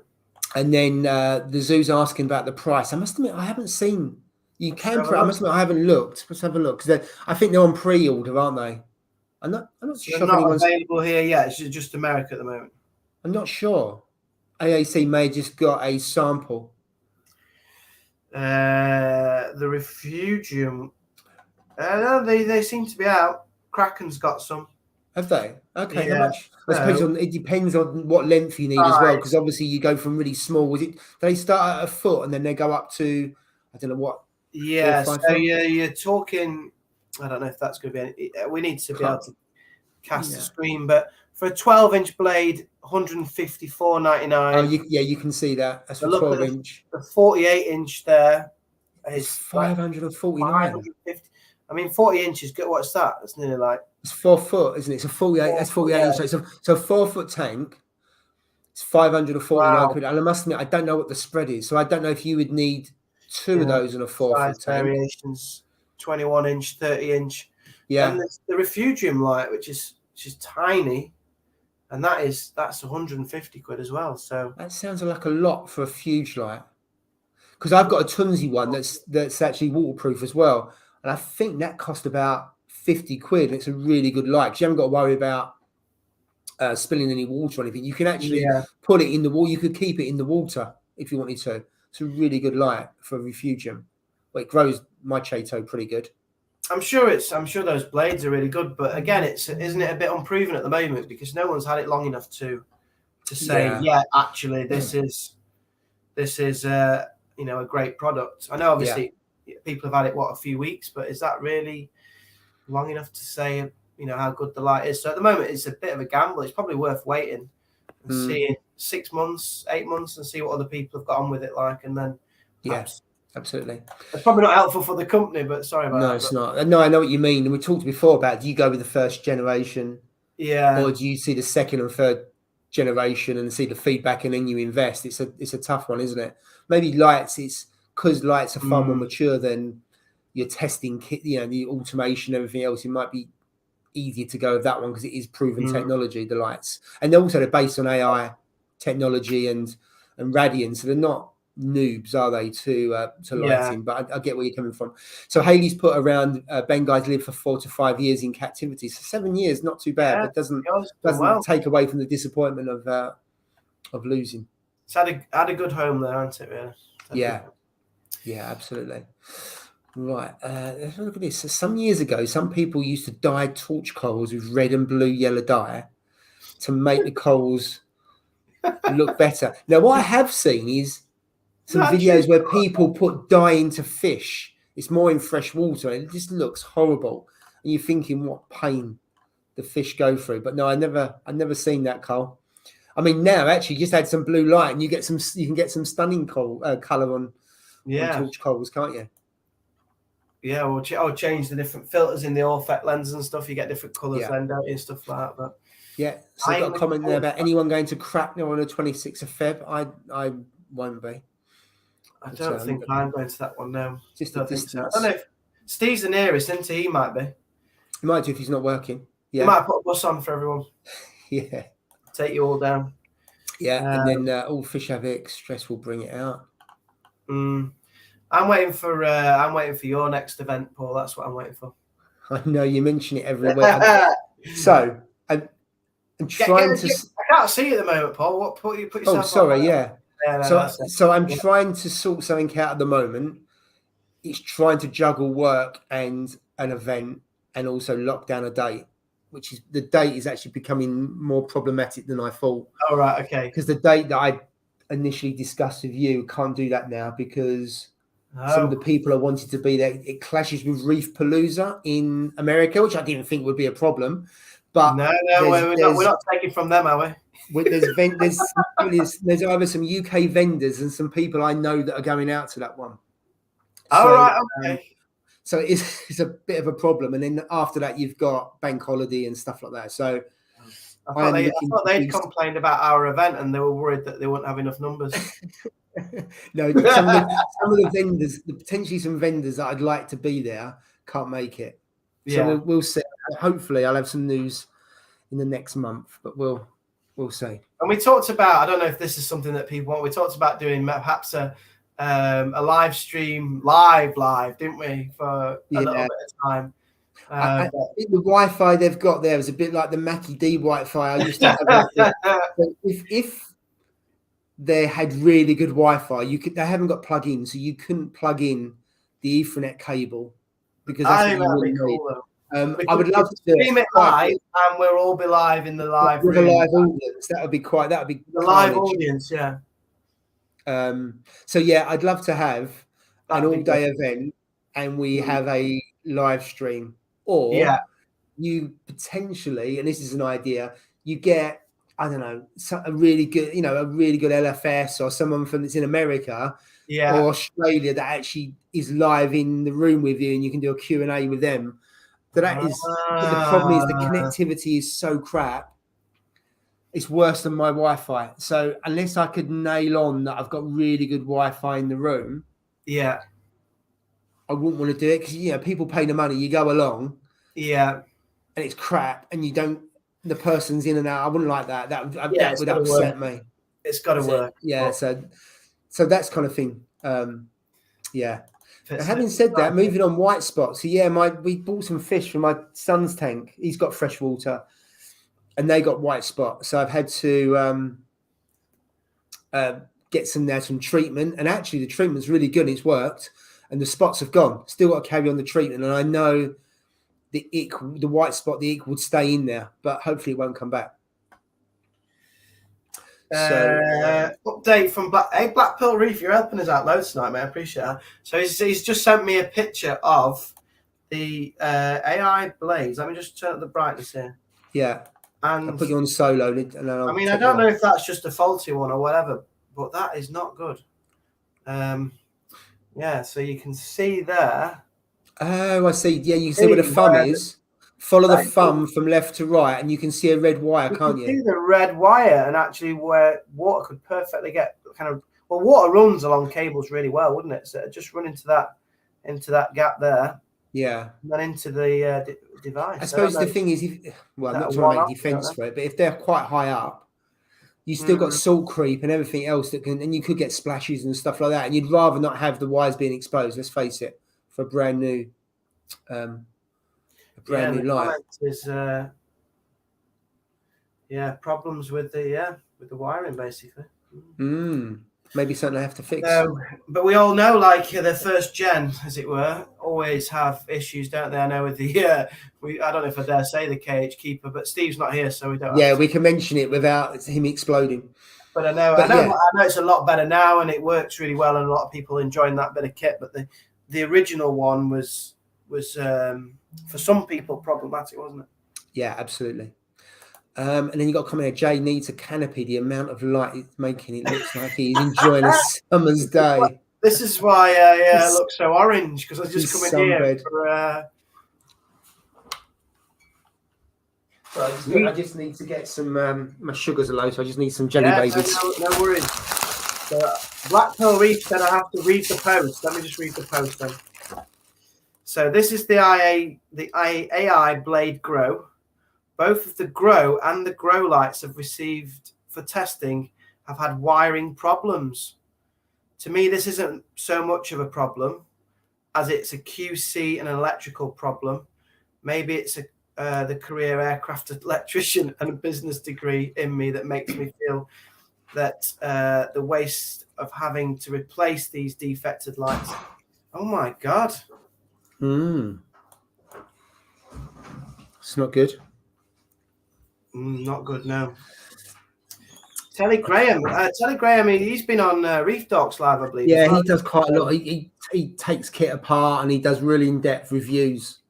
I've only watched one or two of his videos, but he does really dive into the kit and see what the components are and how it's made up and stuff like that. So he's pretty good at what he does. So if he feels because of his background it's less of a problem, but yeah, his problems with the glow and problems with the wiring. Yeah. Yeah, absolutely. I'm sure they'll be onto that. Any negativity the company will be picking up on. You would hope so, wouldn't you? Yeah. So here we go. There's a question here around, because I've got the cherub angel. Would I consider other angel fish? I would in bigger tank. The only concern is they do have a habit of nipping corals, and they certainly, from what I've read, they like scollies and other things like that. I think it depends on what I want to keep in that tank, because I would not put an angelfish in with scollies and trackies and acans and stuff like that. I know they can be okay, but yeah, you see some of the angelfish that are absolutely gorgeous, and I know what the ones that you've got are superb as well. Yeah, just going on to angelfish, because I remember seeing that today. AAC, look at them; they've got a huge. You know where you got yours from? Look. Yeah, it was. They ordered it in, so they haven't got any more of the ones I've got. But yeah, they've got loads of others. Absolutely. Yeah, that's today, 20th of Jan. Yeah, I saw that today. Yeah, and there's quite a huge list. I think if I'd have known about your angelfish, I'd have probably got one of those as well. But I wasn't aware that they even existed. I wasn't aware that there was ones that small. It was only when I spoke to Paul and said what I was looking to do. I mean, that comes with a risk that it could nip on the corals. And even though it doesn't at the moment, because the corals look intact and none of them are deflated or anything else, it could then take a liking for it. But I have got a film of algae on the back, and I'm going to keep it there because it nips and it's feeding, it's pecking all day long on the algae. So if that's a price I have to pay, just have a slight film of algae, but it keeps it away the corals, then as far as I'm concerned, that's... Well, none of the nano fish really nip at things, do they? Like, in terms of algae, none of them. I mean, that's like a tank type behavior, isn't it? And obviously, you don't really get the tank. Absolutely, but you can see it's just constantly that's good. Nipping and on the rocks, and quite often in the video you'll see when I talk about a cherub angel, it's constantly going over to the rocks and the back. So cool little guy. Really good. Talking of angelfish, that is my favourite fish, the regal angel. One day you've got to have dreams, haven't you? You've got to have aspirations. That's lovely. And funny enough, when you look at that AAC list, it says regal angel and it's tank bred. Yeah, so even better. That's a tank bred one. I'm sure that was on that list. But don't they nip coral, regal angelfish? Sorry? Are they known to nip coral? I thought all angelfish do, but I think, and some people will have them, and they're fine. But they do come with, I think it's, reef with caution. You do that with every fish, so you couldn't take it back. Yeah. If I had an LFS, I'd be like, that's reef safe with caution, that Banggai Cadno, because it's just in case. It covers you, doesn't it? Yeah. Covers you. And Hayley's saying about her smart meter using £5 a day in electric. Not bad, really, for everything in the house. That's not too bad, no. I think mine probably uses more than that, but like they said, I got a couple of lights on it. Yeah.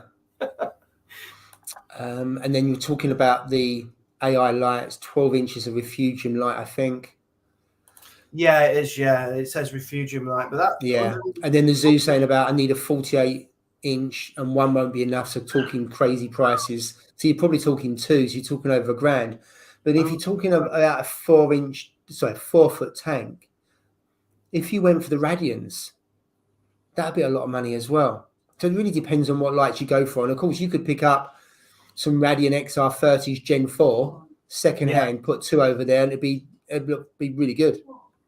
And that'd be fairly cheap in comparison as well. Yeah, it's a lot of money. And then John's saying £4 a day, and that's no heating or hot water on. So that sounds pretty good, 5 a day. No hot water on. Yeah. How does he live like that? Jeez. You have a bath or a shower? What? Maybe he turns it on for that. I don't know. John. You need to get around Paul's garage if that's. Let's not start on the garage.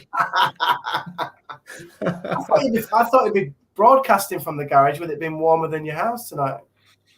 No, I can't. I tell you what, I could. The only thing I've got nowhere to. If I could put the computer in there and I could stand up, I could do from the garage. Oh my God, that'd be carnage.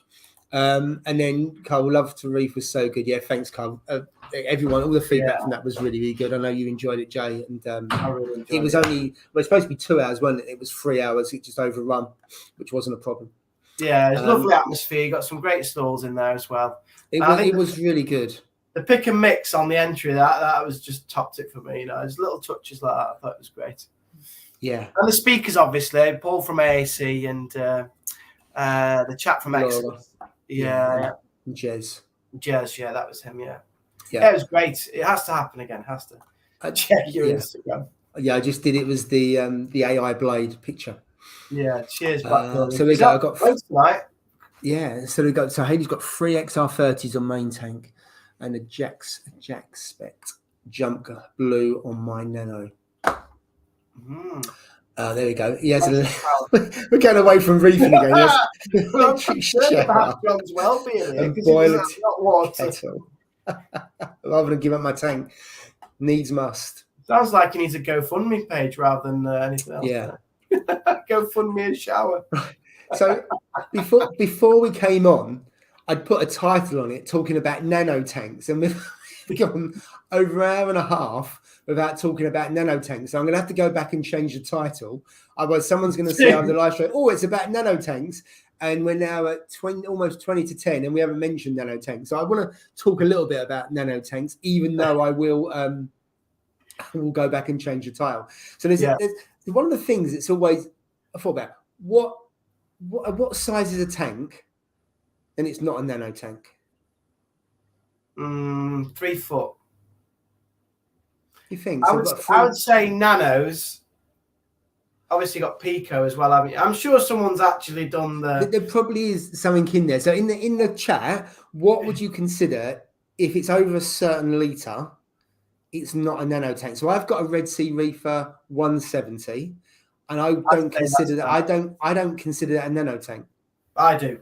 You do. I think I would even say the 200 is still nano, but then I'd say the 250 is not. Okay, so I've got the 3 foot tank as well. That's about 270 litres. So that definitely isn't a nano. So you think the Red Sea Reefer 170 is a nano, and therefore the 200 would be, because that's a little bit bigger front to back. Yeah, I think maybe I know obviously you got the peninsulas, which is what Ross has got, and the water box ones. But I think the cube type, the perfect cube, which is like the 200, the 170. I'd say obviously yours is a peninsula, but I'd say yours is. You've got the Fluval C is a nano. So what size? So that's different to the Fluval Evo, isn't it? Which is obviously it's 53 litres, which is really small. So what size is the Fluval C, Carl? God knows. But I would say the Evo is getting to the smaller. Isn't there a water box 10 or something? I'd say that's the lowest, probably nano. Yeah, so therefore you got Chris Allen saying 100 litre, which I mean that's 100 litre, and I would say that's a nano. So that's kind of on the edge. So you think 100 litres, Chris, is the limit? Blackpool Reef. I'll come back to your question in a minute. So the Red Sea Reef for 200 is not a nano, and Cole, did you have the 200 or the 170? I can't remember what one you had. I think he's got a 200 actually. Yeah, so that's not a Nano. Yeah, I would. I mean, 200 litres is pretty hefty, isn't it? But it is a lot, isn't it? It's quite. I mean, to us, when you're in the hobby, you think 200 litres not a lot, but you think 200 litres is a lot of water to have in your living room or whatever room. We're thinking saltwater here, aren't you? Thinking, saltwater aquariums. Yeah. 200 litres saltwater tank is still not a lot of water for saltwater. That's why I would agree. I mean, they've got 20-inch cube, 60 litres, 100 litres. You came on 200 litres. I'm sure there's actually a proper definition of it, but there probably is. I'll have to look into it. For me, I think about 100. So my first tank was 135 litres, 125 litres, an all-in-one. It was a 3-foot tank. I think if you can't put a tang in it, it's a Nano. Well, you can put then I wouldn't put a tang probably in under a 4-foot tank, and I don't want to put it in my 3-foot tank, but I wouldn't say that's a Nano. My 3-foot tank is 280 litres. 3-foot isn't a Nano. I think that's the 250, isn't it? I think that's not a Nano. There's quite a few people saying about the 100-litre mark. A lot of people saying that, so maybe I need to change my opinion. I can be corrected. It's just I know what you mean, Haley, because I had the 450, and when I first set up that tank, I was standing there with Jill going, "Oh my god, what have I done?" It looked absolutely huge. It's a 5-foot tank, which I think you got the 525, so that's a 5-foot tank, but a bit more room front to back, isn't it? But yeah, 5-foot tank looked absolutely huge when I first got it, and over time it didn't get smaller, but it looked smaller as I run out of space.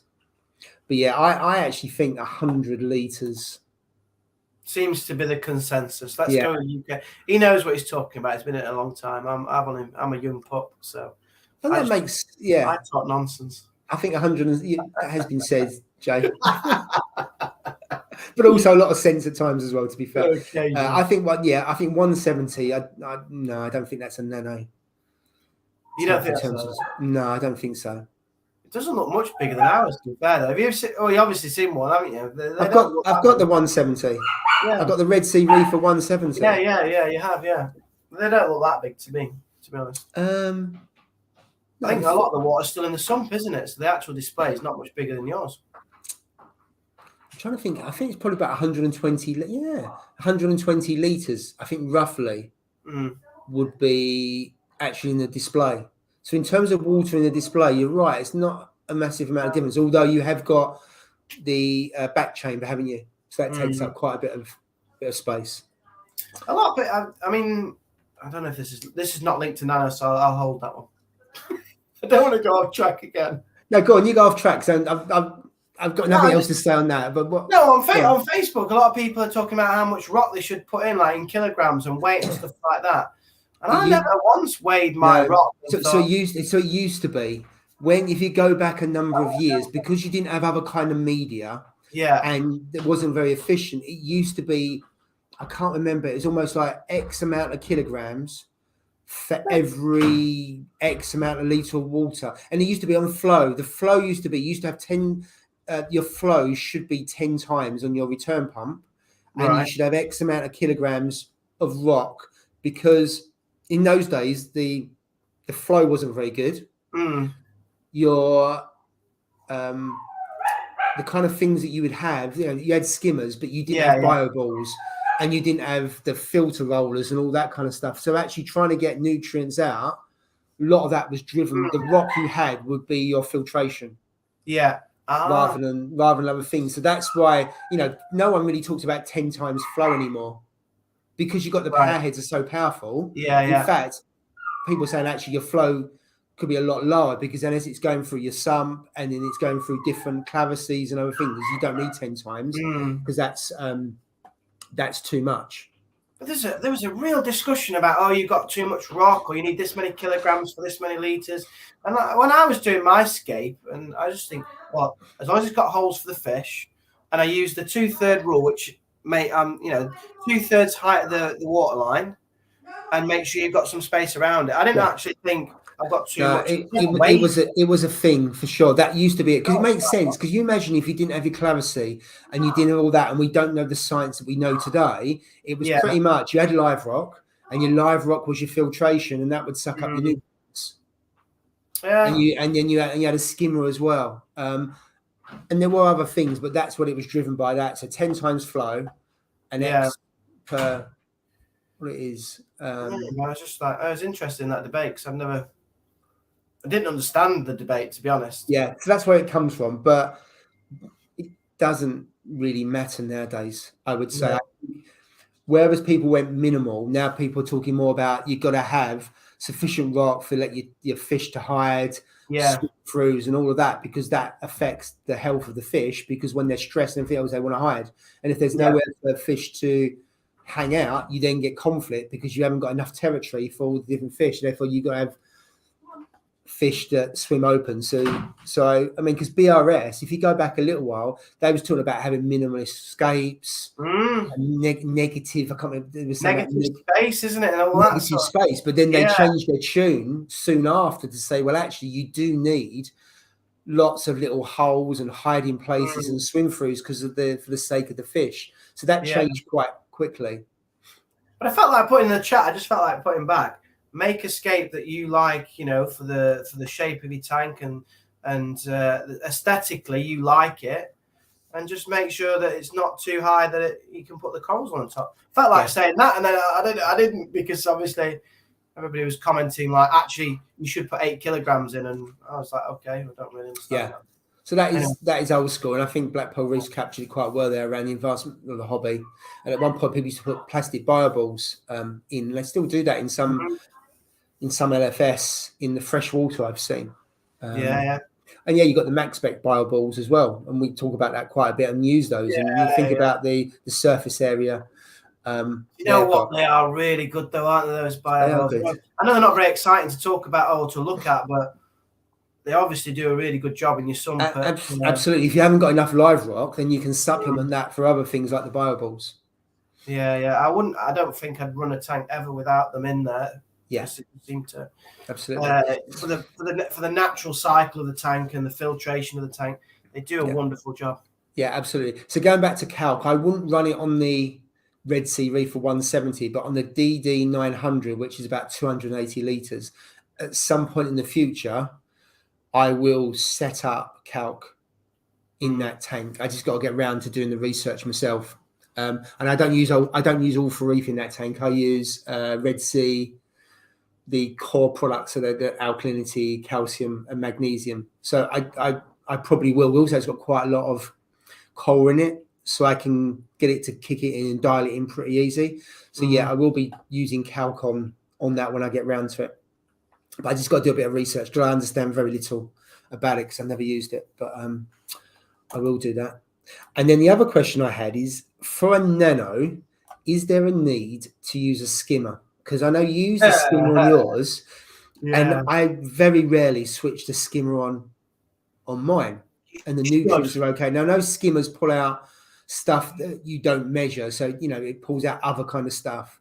But personally, I don't see the need to run the skimmer on it. But I know you swear by your skimmer. I run mine 24 hours a day. 7 days a week. I don't know if that's the right thing to do. I run it because obviously you get the aeration, which buffers pH. I've got quite a high bioload in my tank now. I've got 5 fish, and that is I think that's the maximum. I noticed when I put the 5th fish in, I got more algae forming when I put the 5th fish in. I think this tank, the standard one, I think it's 4 fish really. But also, it depends on the size of the fish as well, because clowns actually get quite big. So actually, for that size tank, they look quite big. Those clowns. Yeah, she's getting really big. She's getting really big. But I mean, I think it's a brilliant bit of kit. Some people have to dial it in. I know you've had issues with dialing it in. I've had to dial it in. It's dialed in fine. And if I was to have a heavier bioload, I'd probably run it at night and not during the day, unless I needed to, because it doesn't run silent. It's still a little bit of noise to it. Yeah, so it's not silent. Whereas the skimmers I had in the sump. So I had a Nios 160, which is a big old skimmer. Yeah, couldn't hear it. Yeah. So he got a smaller skimmer, but because that was in the cabinet as well. So that's the good thing about a sump. Everything goes in there, and it's a lot quieter because it's surrounded by the cabinet. Yeah, I think there is something. I think maybe as well, you haven't quite got that film on it yet that kind of just quietens them down as well, you know, because yours is relatively new. But my nitrates and phosphates would probably be too high if I didn't run my skimmer, because I run it now and they're where they should be. But yeah, I think I think a skimmer's good. I think obviously I haven't got filter rollers, but I probably run a skimmer before I ran a filter roller. I do think. Yeah, because it has additional benefits. Element of it. Yeah. And you find with roller filters, especially people starting from day one, you can end up stripping out too much. Yeah. And we've talked before about keeping the gate valves and that open. Yeah. Until you get your nutrients up, then it kicks in. And that's what I did with the 900 in the garage. I didn't run it for probably the first 6 months because I think it probably would have taken out too many nutrients and caused all kinds of problems. Yeah, I think if someone's starting to run their Nano at first, perhaps like you've done, don't have the skimmer on. It's not necessary really, but once you maybe 6 months in. I mean, because the clownfish are juvenile still, so they're about 1 inch. Yeah. The cherub's about the same size, so I've got 3 fish in 100 litre. They're small fish, and they get fed twice a day, but they don't get overfed. The nutrient control is really good on that. I might go to 3 or 4 times feeding a day just to plump them up a little bit more. But I don't really need it in terms of using it to bring the nutrients out because I don't have a nutrient issue. I run it at night more to break it in and to hopefully to quieten it down a little bit. And not saying it's really noisy, but it's not something I really want. For me, it's about that balance, isn't it? You've already mentioned it there. What's going in terms of nutrients and what's been exported. And in my tank at the moment, I need it on to balance the inputs and the outputs, as it were. But it's through testing, really. Absolutely. So Howard's runs the Tunzi 9001. So I had the 9004 on my very first tank, and the Tunzi skimmers are fantastic. They're really, really good. And they're really small. The one I had is a really small footprint. It can do up to 200 litres. But I think Tunzi do really good products anyway. I haven't owned a Tunzi product that I've been disappointed with. You never hear of it, do you? No, I think they're really well made. And they're not the cheapest, but they're just quality. Yeah, they are quality. Couldn't agree more. There we go. I'm thinking of the Coral Box S515. We'll need a bit of adjusting, but that's the one I'm looking at. Yeah. What is that? It's a skimmer. I think it's a skimmer. I'm sure it is. I'm sure I've heard Coral Box as a skimmer. Talking about bioload, I rarely hear people taking into account cleanup crew or urchins drop bombs. Oh my God. I'm not going to read the last bit out, but no, don't, because we'll get banned again. I'll get an amber against it. Yeah, we don't want that. But yeah, you don't think about all the shrimps and the hermit crabs and the tuxedo, all those sort of things. Obviously, add a bioload to it as well. But then also the cleanup crew, which means they're taking the bioload in as well.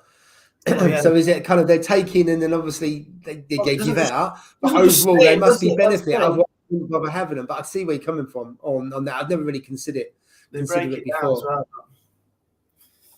Every living thing has to excrete, so it's coming out again in some way. Yeah, absolutely. So, given your time again, Jay, would you still start with that tank, or would you go for something like a Red Sea Reef 170? Because as you say, the footprint's not much different to that. I would have started with yours if it was available. That is the honest answer. Because I love that peninsula shape. I prefer peninsulas to the traditional rectangle or box. So and because I was like an absolute beginner, I've never had any fish tank at all. With the Red Sea all in one, they've picked the kit for me. I know it'll work. I just it's called plug and play. Yeah. So like any beginner like me can just plug it in, play it. I think with the 170, you've got spec it. You've got to know to some extent what kit's going to work in that reef, in that under in the sump area. It would have been, for me at that point, too much to learn, rather than just going with the plug. Quite daunting because you've got the sump. Yes, area, I suppose. Yeah. And there's more that I could have got wrong because Red Sea have taken some elements out by giving me the kit. To use. So I'd have gone definitely for your tank, and I wish it was available when I set mine up 2 years ago. The one thing, if I think about what happens now compared to when I started, people like Red Sea, what they've done, I know they get a lot of criticism because of the tanks and leaking, and I totally get that. The way they communicate and they market around their products and how you use them and the recipes they use and all the kit and everything else. And I was talking to someone the other day. They used, the blue bottles I was using. I can't remember the maker of it now. There's a German company, and it was the Ziervit. That is an absolutely brilliant brand, but the communication is rubbish. And I was having a conversation on Facebook, and I said about it. I said, it's really good. I love it. And they said, yeah, the tank you see are brilliant, but usually only experienced reefers use it. If you've got experienced reefers using good kit, you're going to get a good tank. Yeah. But the communication is absolutely rubbish. If they actually had recipes and stuff like that, it's a brilliant brand, and they do really good stuff as an all-in-one, like all the bacteria and everything else. But I think Red Sea's done really well in terms of how it's progressed the industry. It's a lot easier now from what they do from when I started with the Red Sea. I think in terms of tank, I think if they brought out a 3-foot peninsula, I think they would absolutely clean up for those people who don't want them. Because if I look at this and you put another foot on that, that's perfect. What you could actually do with the aquascape, and then you put another foot in it, you're probably taking a 3-foot. So you put a sump on it as well. So therefore you're taking it to 250, 280, whatever you want to do on that. A 250 peninsula, 3-foot tank, I think would be the perfect size. I think that'd be really for a lot of people. It'd be, but no one does. I know the water box. The water box do a 3-foot peninsula. I'm not sure about a 3-foot one actually. I know they got 4-foot. Before, but I think if someone like Red Sea, DD, because I love DD anyway because of the tank I've got. But if Red Sea come out with a 3-foot peninsula, I think it'd be one of their best sellers. I think there's a market for a 3-foot peninsula. Because maybe if they're watching, they can jump on that now. Because it's a 250, but in a peninsula form, which is that's a very ideal size tank for the average hobbyist. When you think about it, you quite often upgrade because you've got no room. But for corals, you've got twice as much almost, because you think about it, you look at it and you only put corals that side. All of a sudden, by moving it that way, and it's more money. But all of a sudden, you've got corals on both sides. So therefore, that tank could last a lot longer. You wouldn't have to upgrade. And actually, the look of them is, as you say, is absolutely superb. They do look good. They do look nice. And the thing is with mine, because I have mine this way. I use perspex on this side. So I've talked about this before. I use perspex here, and then I backlight it. And you can do that with a peninsula. That's what I like about it. So if I got one, I'd put it this way, put the perspex here, and then I'd backlight it again so that you can get that lighting effect behind the reef. I know some people perhaps don't like it, but I really do. I really like that effect. So I just think peninsula allow you to do that. I just having this, it's only a small peninsula. There's not much difference to a cube. It's just got that extra little bit of length on it. And actually it does make a difference to how aquascaped it, the look of it, the side view and everything else. Because I've never had a peninsula before, it puts a different perspective, even though it's not much different in terms of size to yours. There's not much more on it, but it does make a big difference to the look of it. Yeah, and I like how you've not got anything on your sandbed, and that I think that's your plan. And you've got a lot of sandbed, which I really like. I like to see a bit of exposed sand, like that kind of space between your rock work and your sand work. I think it looks more natural, whereas mine's getting a bit cluttered. My avatar, even my the floating aquascape, I'm determined to get rid of. So I'm getting rid of all the corals on the sandbed. So actually, it will have nothing on the sandbed, which then makes the floating aquascape. It just looks messy at the moment. But I'd much prefer a tank where there's nothing on the sandbed. I just think it looks crisper. I've always failed in that attempt to do that. I think with a natural reef as well, if you go to the Red Sea or whatever, you get that kind of island of rock, don't you, with the corals on, and then you get a big expanse of sand. So I think it kind of replicates more of nature when you do that. Whereas I made mine and Steve's and yours, you say you start to put them on the sandbed, the corals, and that's not. You do, because you run out of space, and you see this one and you see that one. I'm not saying you wouldn't run out of space on the peninsula, but you almost got twice as much room. Yeah. Ish kind of things, because you have got to take care of both sides, haven't you? Absolutely. But yeah, the 300 XL, so that's what the 250 with a bit more front to back, isn't it? It's a lovely tank. It's like Steve's, isn't it?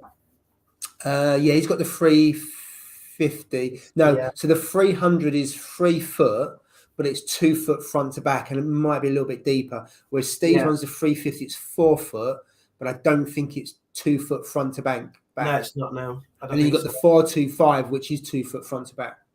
Because people say that's having that 2 foot front to back is it makes a bit of a difference. I found it on the DD, because the DD's 2 foot, and you get a bit more from an aquascape perspective. Right, we are out of time, and I think we spoke about nanos on 2 or 3 occasions. Oops, I'm gonna have to change the title. But thank you for everyone to join this evening, and also the contribution. I don't think I missed any comments, but apologies if I did, because I usually did. And thank you, Jay, for joining me as usual, and also for Steve, who's probably just driving around Huddersfield as we speak.